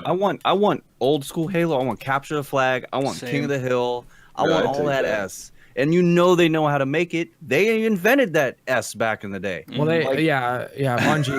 Bungie is the company that created the online multiplayer the way that we know. Any multiplayer game took its cues from Halo 2. So why are they going backwards? Like where I want and then what was it? Griffball. Griffball, I baby. want that. Like I know they tried to semi do it with Rift, but there's so many fun game modes that were in Halo. Like where are they? Like they don't have to be exactly the same. Yeah, well, that Yeah, was they were so much fun. Like, give me all of that back, and I don't care if it's the same people holding hands. If it's these game modes, I'm gonna play them. Like, it's not even nostalgia. It doesn't have to be exactly the same. But like, Capture the Flag, even like I'm playing Overwatch right now. Capture the Flag, as much as it's broken because of the meta that's in there right now, it's still fun. Yeah. By the way, guys in chat, I'm surprised if they you didn't have any... Capture the Flag even. Did they have it in Destiny 1 at all? Even in We had Destiny- Rift. No. Rift. No, they had Rift. That was it, which is basically a modified Rift is good. Griffball. I like Rift. I'll take Rift back. Rift is like one flag. It's not like Capture the Flag. You know? Yeah. Yeah, it's more like CTF is still flag more fun football. though. Right. Oh, Capture the Flag is a great time. Everybody in chat, if you guys have any questions, you can just put them directly in chat. We'll get to some of them. I only have a You've couple seen Twitter the names questions. in chat, so, right? yeah. You know what those questions are going to be. Oh, gosh. So another question I got, I read and it disappeared, but it had said, how do you guys feel about Benedict selling the Midnight Coup? Good, bad, and different? I'm stoked, clearly. Yeah. Finished the raid 130 times and finally acquired it by buying it. So that's not exciting, though. No, it's not Yeah. exciting, but at It's least not an I exciting have way now. to get it, but it's fine that right. I mean, I've had like 70. I'm on the other end of it. Like I've had like 70 of them drop or so. Oh my no. And like masterwork this, masterwork that. Oh It's my like, well, God. we'll just dismantle this one. Oh Every my single God. time I get one, I'm like, oh crap, I got another Midnight Coup. And, But you're like that about everything in the raid, right? You have everything. Pretty much, yeah. Okay. I mean, there's nothing in the raid that I haven't gotten like 50 times. But I'm happy that somebody who has never done the raid and never had the chance to get the Midnight Coup actually was able to purchase it. Even if they didn't get it. I had a good week. Yeah. As it was my first time completing the whole raid, and I got the Midnight Coup and a bunch of stuff. It was fun. I think that at part of me is torn. You know, like I'm a little disappointed to see one of the only rare things go away, but at the same time, I don't have it either. I need to do it this week still. So if you want to run a raid later, HK on like Monday or something, we should definitely do that. But I think at this point in the game that it's fine. You know, if people don't have it by now, then it would be. It's good that they can go pick it up. Well, it's been in the raid since the beginning, and it's only been a Callus drop up until the latest update, right? Right. So if you Right. don't have it by now, you probably should. Right. Yeah. Baga asks, also along the lines of Benedict selling the Midnight Coup, do you think they will make or leave any weapons or armor that are special? Items that only come from certain activities so that when you see a Guardian with them, you know they work to get it. Makes them stand out. I've been harping on this topic since the beginning of Destiny 1. There hasn't been a lot of this stuff. There's been a few things that have been really hard to get, and it's gotten easier so that people could get them. Like, it never remained that way. So, like, for example, the Necrochasm was really hard to get in the beginning. It was probably the hardest quest that was ever in Destiny. I had to do Crota like 50 times to get the piece. I know some people got super lucky with it and it wasn't that bad, but the weapon was trash. So it was like, oh, I got this. Let me put it in my vault. You know, it's a gimmick. So then when it got good, when it actually became usable, they made it easier to get, which didn't make any sense to me. The Vex Mythoclast was kind of like that, but it was, again, RNG. So I do want to see things like that, and I'd like to see them be hard to get. But there's just nothing like that in the game right now. Where is my Touch of Malice and Outbreak Prime quests at? Exactly. That they did such an amazing job with those last 2 DLCs. Like the Outbreak Prime Quest was probably the best thing they've ever done. Did you And like there's the nothing whole, even relatively close to that. Did you like the whole you have to have a warlock, have to have a titan, have to have a hunter? I didn't like how they implemented it originally. Yeah. I like the leading up to that. I like the fact that it was this hidden thing in the agree. quest or in the raid that you had to find these monitors, and then you had to figure out this whole binary system that was going on in the damn raid, and then you had to do all of these steps to get it, and then it wasn't a trash weapon. Like it was a weapon that we don't have in D2, by the way, that literally helps you in the raid. Mm-hmm. Like there is nothing in like now they do because the Masterworks armor actually will, and some of that is actually trash. But like the class item is actually amazing in the raid, so because it gives you 25% stat bonus to your element. But the other like there's nothing in D2 that will actually directly help you in the raid. Right. The Outbreak Prime was amazing in Wrath of the Machine, and Except when it Touch knocked of the Malice? captains off and then they like respawned in a random place. Correct. But other than that, Touch of Malice, dude, at the beginning, you could not take out those sisters unless you had 1 or 2 people with it. 6 people ideally. Yeah, 6 people. Dude, there were times, it was like back in the day with freaking Galahorn. You couldn't get in a raid without it. Yeah. Like, Yeah. you needed Touch of Malice to make that fight easier. On hard mode, at least. On normal, you didn't really have to have it. Right. On hard mode, Oryx, when people were first going in there, Touch of Malice was almost a must. Yeah.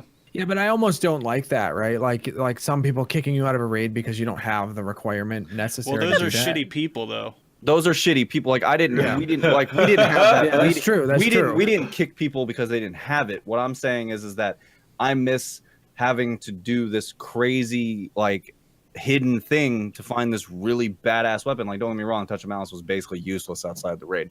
Outbreak Prime wasn't. Outbreak Prime was an amazing quest. It was an amazing looking weapon. It was just out of nowhere, and like we knew it was there, but we didn't know how to get it because we had seen it in like previous, like when they showed everything off. We knew it existed, but we didn't know how to acquire it. I love the So- people who use Touch of Malice in PvP. Oh, there was a time frame where Bubble Titans were going nuts with that Oh thing. my god. Yeah. The blessing of light.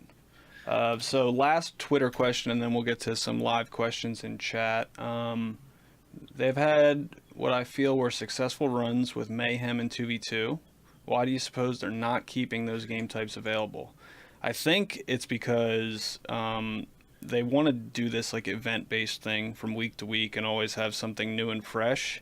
But the problem is there's not enough variety in the Crucible playlists. So if we had 5 playlists, it wouldn't be that big a deal if they were Yeah, they jumping need in they and need out, like they but- need like 6 playlists and then do like two new things. Like I don't know why Crimson Doubles is on the right hand side on competitive, but there's literally a diamond with nothing in it on the left hand side. Like why isn't there 2 playlists for Crucible? Maybe six man doubles. 3 teams of doubles, 2 teams of doubles. They've dropped the ball with a lot of things. I like a lot of the stuff with the map of the schedule that they're releasing things for later this year has been nice. It was nice to finally have some idea of the direction they were going, but I don't know, man. There's a lot of things. A lot earlier. It was it's a lot earlier, and 2, I get okay. So like their excuse for the raid layer prestige taking until May. Oh god. I get the whole idea that they needed to do these little modifiers. I love the modifiers idea and the pre-loadouts to go in. I love that idea. However, May, we got the raid layer in what, December? Yeah. So we talked about this last week. 5 months before I get a hard mode to a raid that I finished 3 months ago already. Yeah. At one It's point, gonna be hard. people tried to like Die a lot. and people tried to argue with me about this. Like when it happened, like I was like, no. Yeah. When have you ever waited 5 months for a hard mode? And there'll be a new raid out when hard 2 mode's weeks out. is the longest like World of And that's Warcraft the has ever thing. made you wait. Who the hell is going to want to do the raid layer when that expansion comes out and there's going to be a new raid? Yeah, well, Yeah. there will be at least the weekly featured thing Yeah. to promote you to do that occasionally. But No, we, I'm we disappointed agreed that it's last taking week so long. that basically they weren't done. You know, like they're saying like we weren't They had happy no with the clue. state of it, but there was no state of it. They just didn't do it. You know. Yeah, Yeah. they had no idea. They gave us ornaments, told us that it was going to exist, and then didn't even do anything with it. Mhm. I want the ornaments. I can't do it for 6 months from release. Yeah. That's a problem. You're gonna die a lot when it happens. Oh, I'm totally down. Trust me. You should have seen me in the 7 hours it took me to do. I can't Prestige wait for them Palace to when have we a first live did it. stream about it, so we know for sure. Oh my gosh. Yeah, they'll show us. They're not everything. gonna probably do that ever again. Yeah, definitely never live stream a raid. That's the stupidest thing you could do. Yeah. So that's it for Twitter questions. HK, if you have questions, we'll just go back and forth one by one. For Yeah, live that's chat fine. questions. Where's that? The first one comes from Flickster. He says, for us new Destiny players who are on PC, who have never played D1, where do we see this game progressing to? This is the first time I have no answer. I literally have no clue. I've defended this game from the beginning. I kept telling people, people were like, D2 is not going to be any good because the end of D1 was trash. And I was like, no, if you go from Bungie's timeline, Halo 1 was great, but Halo 2 completely revolutionized the game. So Destiny 2 should do the same thing because Bungie learns from their mistakes. It's I not the sound like same an idiot Bungie. now. I It's sound not the like an same idiot Bungie. now. No, it's definitely not. I mean, yeah, but I mean, I also feel like when we're looking at it, like the root of the problem, in my eyes, is the fact that they rebooted again, and they were literally just damage controlling. I feel like the entirety of Destiny 2 that we got at launch was one big damage control. It was like, hey, we don't want to lose 50% of our stock, so let's ship something. And now we're kind of trying to build the game that they wanted to make. Yeah, but we're tired of that as an excuse because that's literally what they said about Destiny 1. Oh, we had to reboot at the 11th hour and roll it out, and it was unfinished and all this stuff. And a lot of people are sick of it. If you look at the Twitch directory right now, World of Tanks has more viewers than Destiny 2. Oh my god. have you played World of Tanks? Arc has more viewers. Secret of Mana reboot. Smite. Well, Secret of Mana reboot. It just recently came out though. Yeah, I don't care. Destiny 2 should It is never be that disappointing. low. It's disappointing for sure. Destiny as a whole shouldn't be that low. On the plus side, I've seen a lot of the community members that I've seen while streaming Destiny have all been really fantastic and really The ones that constructive are with- left are great. Yeah. No, I'm totally okay with it. It's rooted out a lot of the just complete toxic negativity, I guess, not actually constructive criticism, Yeah. which is nice. However, every time I try and stream this game anymore, it's just this game's dead or this game's got just massive issues. I don't think it's dead. This community's too strong and there's too much of a following with Bungie for the game to ever actually die. Yeah. But it's going to be very hard to regain any kind of traction with the way they took this game. Well, it'll take a big physical release in September, which they're planning. I hope so. to It get needs to be people- it needs to be Taken King good Yeah. to get Right. this community Right. back. Yep. So to answer Exactly. that question, I would say it's a really hard question to answer. I could tell you what I want the game to be. I have no idea what Bungie wants the game to be at this point.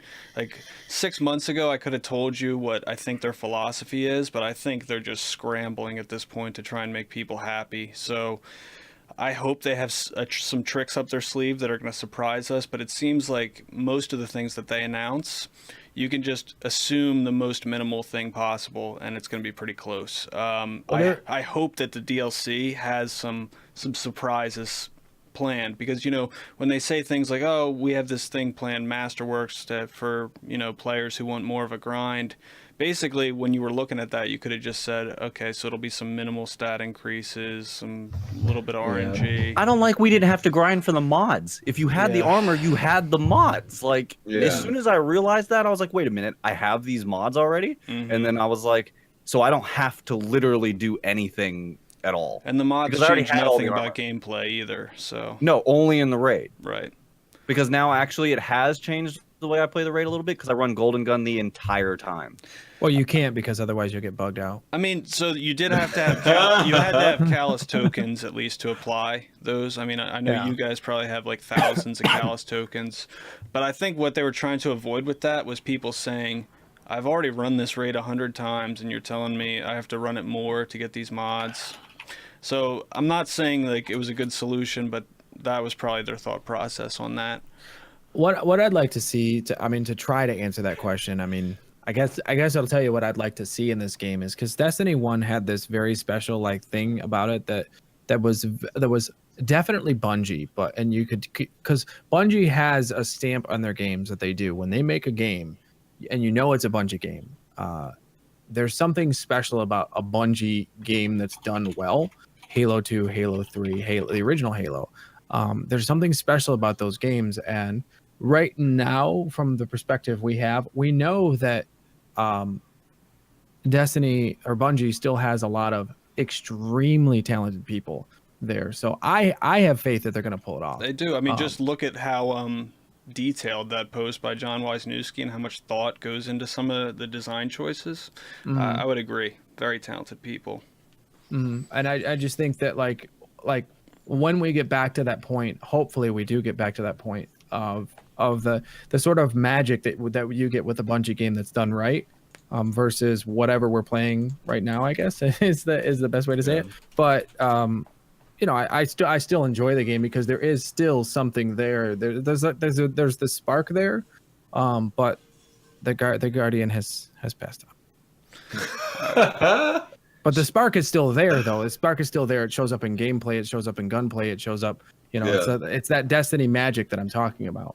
Oh, it's still one of the best. It's still one of the best first-person shooters I've ever played. I mean, the gunplay itself alone will keep the me gunplay feels so good. Well, they've mastered. I mean, they literally. I mean, with Halo. I mean, they literally. They've had practice with it. It's just. I'm not, again, like I can sit here and be as negative as I want to be with it. I'm going to keep playing it. And when new stuff comes out, the problem is that they can come out with this Crimson Doubles thing. They can come out with these faction rallies thing.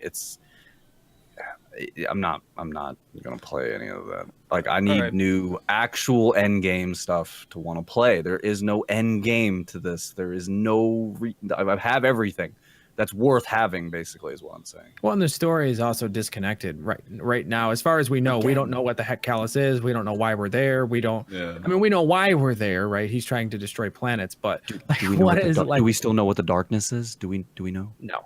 No. Well, the darkness. We'll never know what Callus is. He is the darkness. He is the darkness. And can we get some challenging story in the future? What happened to the stranger? She's controlling the stranger. The stranger isn't around. We don't know if we know that the character. Guys, Luke Smith said they wrapped up her story very nicely. She came, she gave you a weapon, and then she got out of there. So he literally said that.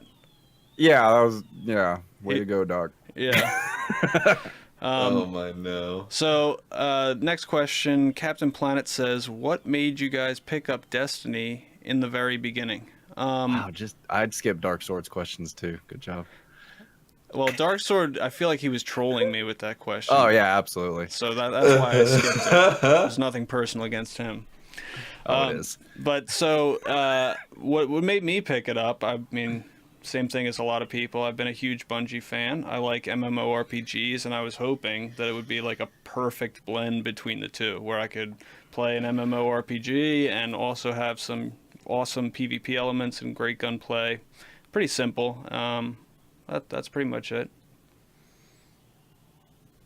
I mean, I picked it up based on it was a Bungie game, and I bought every Bungie game. It would since Halo. Like I bought an Xbox just for Halo back in the day, like most people did.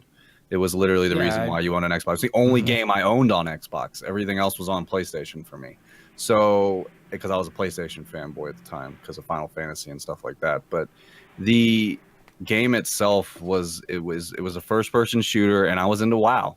So it was like. Yeah. Were you even a PlayStation fanboy during the PS3 phase where it was like $600 and I had one at launch. Yeah. Nice. Interesting. I got lucky. I didn't have to wait outside for a week. I walked in 4 days after launch. I had to walk. I walked into a Best Buy 4 days after it launched, and they had just gotten a shipment in, and I was like, "Yo, are those for sale?" And they were like, "Yeah." I was like, "I'll take them." They were like, we can't get rid of them. Nobody wants them. No, I mean, no. The thing No, was, they were you can sold sit at there. launch, but it was after Christmas that everybody could find them. You can hate on the PlayStation 3 all day, but you go back in time and you tell me how much a Blu-ray player was back then. Hmm. Yeah, And you you're give right. me a game console right and about a that. Blu-ray player for $600. That's Yeah. the only reason Well- people were buying them, because they wanted a cheap Well, they Blu-ray Trojan horse. player. They Trojan horse the medium that way. I mean, Yeah. they did it with the PlayStation 2 with DVD when DVD was still a fledgling thing because Mm-hmm. DVD was still not even a big thing in the PlayStation 2 when that. And then you go back in time and you look at PlayStation's idea of going with Blu-ray, Yep. which everybody was like, "You're an idiot" for $600. And then you go with 360's HD DVD extension, and you tell me which one was the right idea. Neither of them. I Well, mean, Blu-ray was the right idea back then, and then it didn't went last. totally. How many Blu-rays did lasted- people buy? You know, Oh, I have a ton of them. I feel Dude, like not that many people. invest 1080p in back in the platform. day, dude, on a flat screen Right. with that. I do audio, now. I Like was I've got a ton "Bruh." of Blu-rays now. Dude, yeah. the But barrier nobody- to everything's entry, if digital you now. didn't buy a PS3, they were like $1,000. Like people Yeah. weren't buying those things for the most part. There was some people. Yeah, but it was a everything. niche, Well, though. you can say Blu-ray isn't that great, but what are all the PS4 discs on? If you're still buying discs, People aren't usually buying discs anymore. But yeah, I get. I what you're saying. like the hard copy of PlayStation 4. I do prefer, like, if I can, like, for my PC now, I'll just buy the digital version, unfortunately, because there's no physical copy for a PC. There's no Yeah. point because it's a digital code anyway. But if I have an option, I will buy the hard copy. the physical copy. Yeah. Yeah, if it's not a game like Destiny or something else where I need to play the game at midnight, Yeah. I buy the digital copy. And I mean, I buy constantly the hard copy. to where you're not, swapping discs out all the time, so you can keep the game in there. So like Yeah. Destiny for me, I'd take the disc out when I'm done playing it, and then And put there's it back in something when about just having the physical, like, special edition, or having like this Mhm. Yeah. whole, like, I had the Taken King one with the strange coin. Like, I have it somewhere. It's here somewhere. It's But here like I somewhere. said, like, it was cool to have it. Like, it was really cool to have it. Like, there's something about having it. Plus, other games, like, if you're not 100% sure if you're gonna like it, but you want to try it out because, like, your community Yeah. tells you to try it out, like I did with Persona 5. I'm glad I bought the hard copy because I sold that shit back to the store immediately. Isn't there a thing? Isn't there a thing with the Microsoft Store though? You can buy a game and you can return it within 6 hours or something like that. You can. 6 hours though. Yeah. It's at least they're offering. Yeah, I guess. You got another question? I have a question from a quick question from Avenge, which I honestly think is a troll question, but he's asking about whether or not we think Sparrow Racing is coming back. Oh, as I'd an love option. the SRL could come back all day. I would love totally okay that. with that. Okay. With the new way, the way the Sparrows look in D2 and the maps, the way they look like they could be, because the one thing they did get right with D2 is that the amazing, like, just how, like, look at the raid layer, for instance. It's huge. Guys, there's Like, already a great Sparrow Racing experience if you just play the Pyramidian Strike.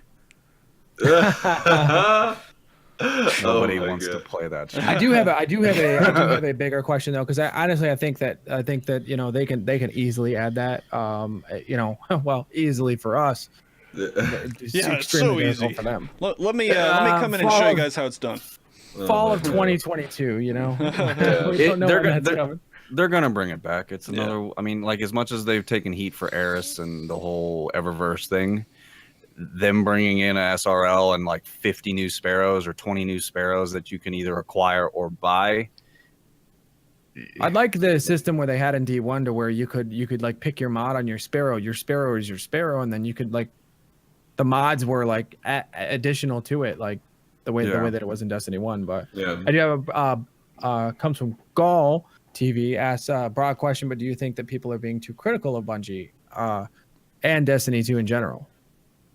Well, it depends. I think that the people being critical is necessary. I think that it's absolutely deserved. But I do think that some people are being malicious. I Yeah. think that it's completely unacceptable that people are personally attacking developers on Twitter. Like, Yeah. Deej and Cosmo, they post a picture of their kid or something, and people are like fuck you in this game and blah blah blah. Like That's it's just that's a little overboard. That's crossing you the know, line, yeah. for Yeah, sure. that's That's way over.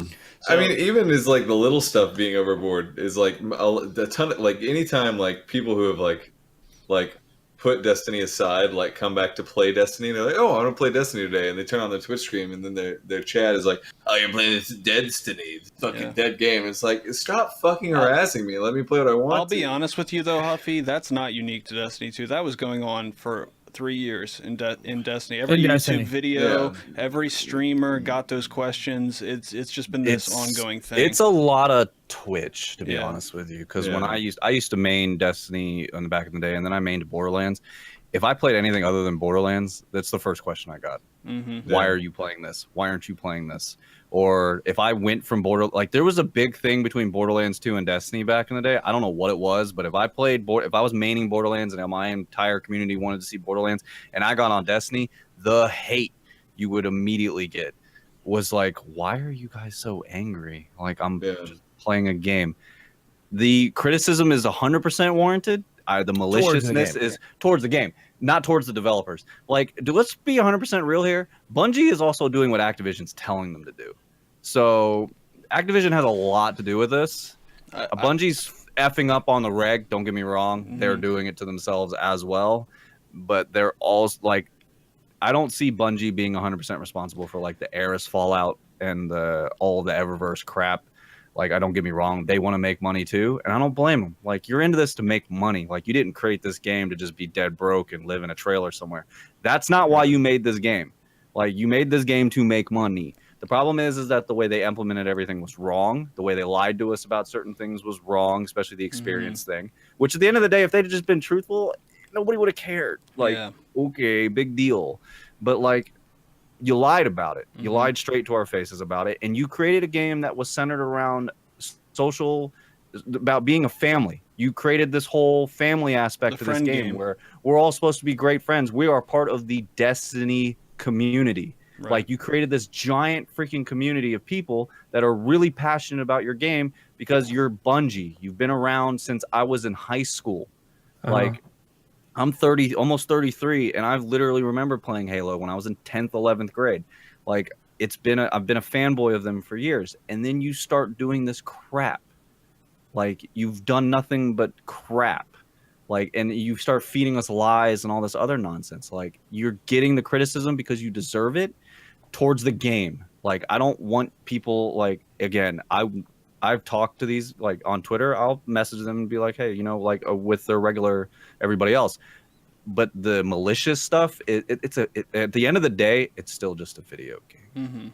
And at the end of the day, people expect things out of video games these days that they didn't expect back in the day.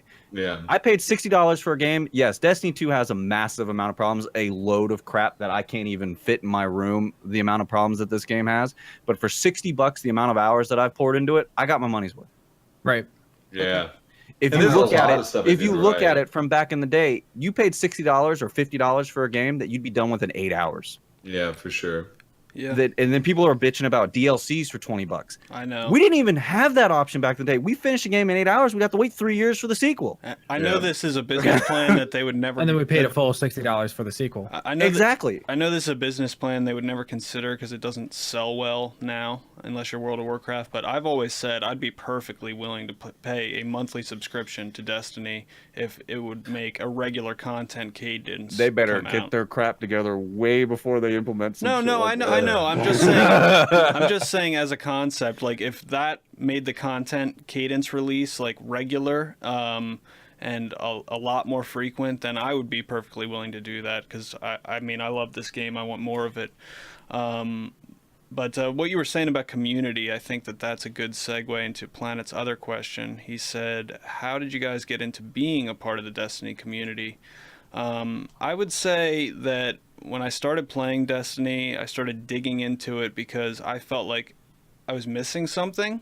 By the time I had finished VOG for the first time, I felt like there's a deeper level to this game that I need to understand. So I started watching YouTube videos. I started watching a lot of Planet Destiny.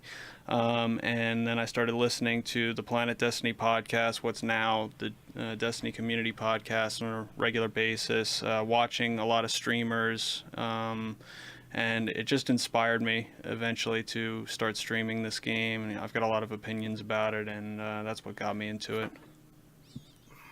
Yeah, I got into it just because I'm like in love with PvP, and I started playing Destiny, and like I've always been like fine at PvP. I was never like a big first-person shooter PvP person, but I played a lot of like WoW PvP on Frostbane back in vanilla, and like other games. But like, so I started playing Destiny, and I was getting pooped on, and I was like, "Yo, this isn't cool." And so I started watching YouTube videos, and I found out about Twitch, and then all of a sudden, like, I found myself like watching like Wish and Fizz and everybody play for like 6 hours a piece on Trials Weekend. Like, how are they doing that? It's like there's just so much depth to Destiny, you know, and like especially from the PvP side, that it was just like, wow, this is worth investment. You know, like if Destiny's like one of the was Destiny 1 like and Destiny 2, but Destiny 1 was one of those games where it's like if you wanted to pour like 1,000 hours into getting better at it, like every one of those 1,000 hours would like reward you with you getting better at it. So I think if you like something strong enough, your passion is going to come out in whatever it is, and you're going to be like, you know, kind of like from my perspective, like I was kind of just like vaulted into it because I'm so passionate about the game to begin with. So just like I'm happy to be a part of it. But I didn't really come in for D1. I didn't play a whole lot of D1. I did like Vault of Glass and stuff, but you know, most of my experience has been with Destiny 2. I did play Destiny 1, so I do know what Vault of Glass is, and I know what it felt like to begin with, and I remember why I quit Destiny 1. And you know, some of the same stuff is appearing in Destiny 2, which doesn't make me too happy about that, but a lot of it's changed. And you Like know, what are you not happy about that's coming back? what I'm not happy about that's the same, or You said they're bringing back a lot of the stuff that made you quit. At least that's the no, way I no, heard. no. Oh, The okay. fact that they haven't, like, some of the stuff that's still present in the game that they haven't fixed from the first game. You know, Like stuff inventory like, management is out of control. They got to fix that. yeah, it's gotten worse actually Yeah. than Destiny 1. Mhm. But you know, stuff like little tiny tweaks and things like that makes it feel completely new, completely different. I guess I really don't know how to answer that question. Like, Okay. what made me think I was part of the community? Streaming, podcasting, things like that. You know, helping people as much as I can, doing as much as I can to be as positive as I can about the game. that is a huge like thing that that like Destiny kind of like I don't know whole like in all fields of Destiny, like the Sherpa culture is, you know, like something that people become involved with. Like that's like how a lot of people like enter the community. They're like, oh, I want to go to, you know, play Trials, and then they find out about people that are willing to like teach them do that and like do that with them, or they're like, oh, I want to go to Raid, but I don't know how. And then there's like people that are willing to teach them. Like the something about this game creates like a culture of like, let me help you, which And that's where my, you know, my element in the community is, you know, that regardless of what I'm doing, I want to be as helpful as I can. Harding. That's what had me playing for months. Is that I had a group. I mean, I have a group that was really good at the raids, and I would try and grab, like before I even started streaming, I would grab people from LFG and take them through. We didn't really start doing it until the Taken King with Oryx, and then, you know, Wrath was good, and then I took it into Destiny 2. Like, it took a little while, but then I enjoyed the PvP. It's fun. I still prefer a more Overwatch standpoint when it comes to PvP, but we won't get into that. The Destiny idea, like, again, I was into WoW, so raiding was life for me in WoW. So it was definitely something I enjoyed to do with Destiny. I could have my first person shooter that I enjoyed playing, but I could raid as well. I met a lot of people playing the game. I still talk to a lot of them, even though I don't play with them anymore. It was a lot, you know, it was the whole, like, it's hard to explain. It was like you met people, even though you didn't know them in person, but they, you played games with them. You played this game that you equally enjoyed, and it was fun. It's just a lot of that is not there this time. It just kind of sucks. Even with that raid help finder or whatever the hell it's called, it's Oh, not- guided Well, games? I don't Oh, man. as somebody who helps with raids on a very consistent basis, I can tell you that I've tried that once, and I will never use that as a find a guardian code or whatever it is. We did it one time, I think, to get the clans boosted to like its maximum rating, and then it was like, well, we're never doing that again because it was awful. Throw It it was an out. awful Give us a experience. dungeon finder. Mhm. Yeah. HK, if you could pick one more question, we're running up against 2 hours, so I want to try and keep it under that. If you could pick one more. Yeah, 1 second.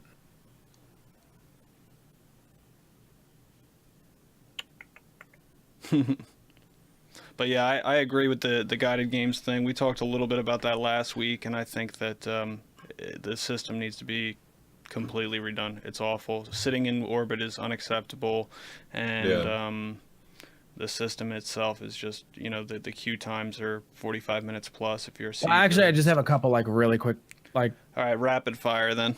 small questions, right? Rapid fire. Okay. Will we be able to equip a shotgun in every slot for the use in Crucible? Yes. Wait, what? In every slot? Are we too strong? Do we need to Are be they nerfed in the bringing? next Are they update? bringing They're not bringing Universal Remote back, are they? No. They haven't announced No. that. I wouldn't Okay. They haven't anticipate announced it, it. but we don't They're know. not doing that. It is a possibility. They're not. It gonna wouldn't do make that. any Just- sense. just give me- We don't even have Do like you- shotguns do you in the think- energy slot. If they're gonna bring all this back, just give me Gallahorn back at this point. Okay, do you think the second expansion will have a new enemy faction like the Taken King did? Yes. No. Yes, I do. I think that that there's been Those a- ships out there, we don't know what those are. Mhm. You can sit there and speculate that they look like Siva ships or they look the like Vex triangles. ships. We don't know what the hell they are. They're the We have darkness no clue. ships. We know that they're the darkness ships because of the art. Expansion dark. 2 is going to be on And they're Mars, dark. right? Well, the concept art had like when they were talking about the concept art for the darkness, those were the ship designs that they were using for the. And honestly, Do we you didn't think that we'll even get that in D2?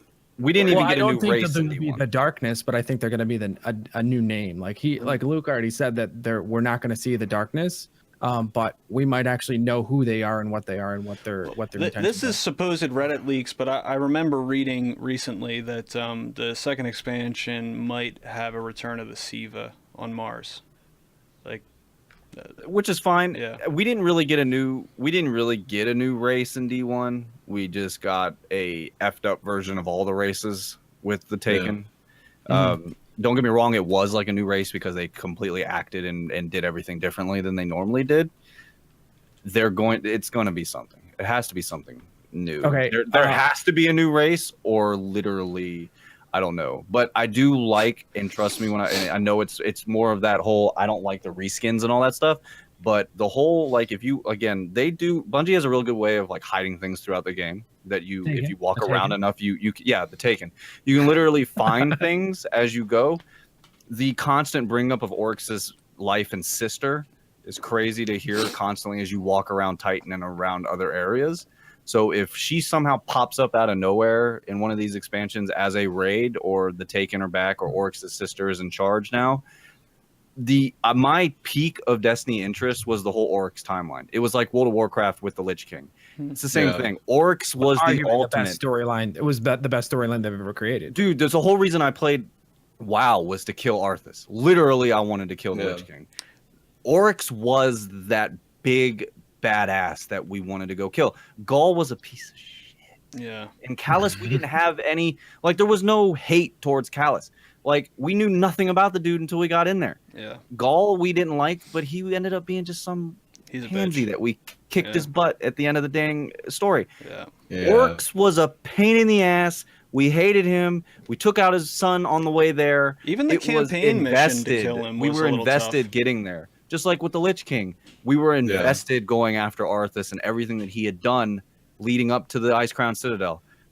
And if they can somehow bring in more implementation with Oryx, I would love that. I don't like the fact that we actually killed Oryx. I wish there would have been a way that we took him out, but not completely, because Yeah. I like I like us constantly going after somebody we severely dislike. So I'll be totally honest. This is the first time I'm hearing about Oryx's sister. I mean, I don't really pay attention to the dialogue Well, all if that there's much. But there's a lot of dialogue, especially on IO about Ton. Oryx's sister. Oryx sister. yeah, and I've heard people pointed out that Callus was mentioned in some of the Well, Kate, adventures and stuff you know that like Kate that. is a but- Kate is a Warmind, right? Yeah, and I've heard so, Okay. well, He just there plays was it like off, the but they whole do like mention Cade is it. Rasputin thing, and they've debunked that and all that. But we won't get too. Well, that's far the into next lore. expansion, isn't it? The next expansion is the Rasputin symbol. isn't it? Well, it's something having to do with Warminds. We don't know if It's it's on Rasputin Mars. Or, we Right, know right. Charlemagne and Rasputin, but we don't know the other 7.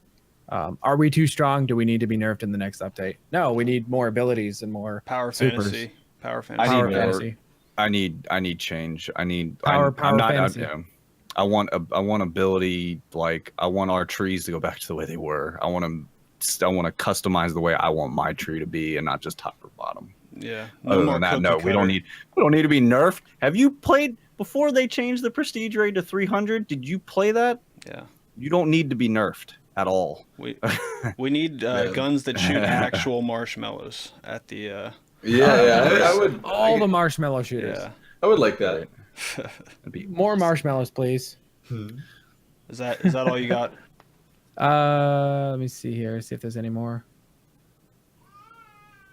Planet says, why not just have matchmaking for the Nightfalls? I would agree. You don't really need voice comms for the Nightfalls in the state that they You are. could just but go back to the Prometheus lens meta and just sit here and play laser tag and PvP. I'd like Hey, to see I would that. like I that. will kill Fuck myself. no. I hated that. Hello? I hated literally that. so that weekend like I didn't play that was Trials, such a I big hit refused. with me. Like I couldn't Sherpa. Like I literally I downloaded Happy Dungeons. I don't know if you know what Happy Dungeons, and like literally played Happy Dungeons for like. 40 It gave hours. the only thing I liked about that weekend was that it gave people who would have never had a chance in the Crucible, or I mean a chance in Trials with Cyrus, to actually go flawless that week.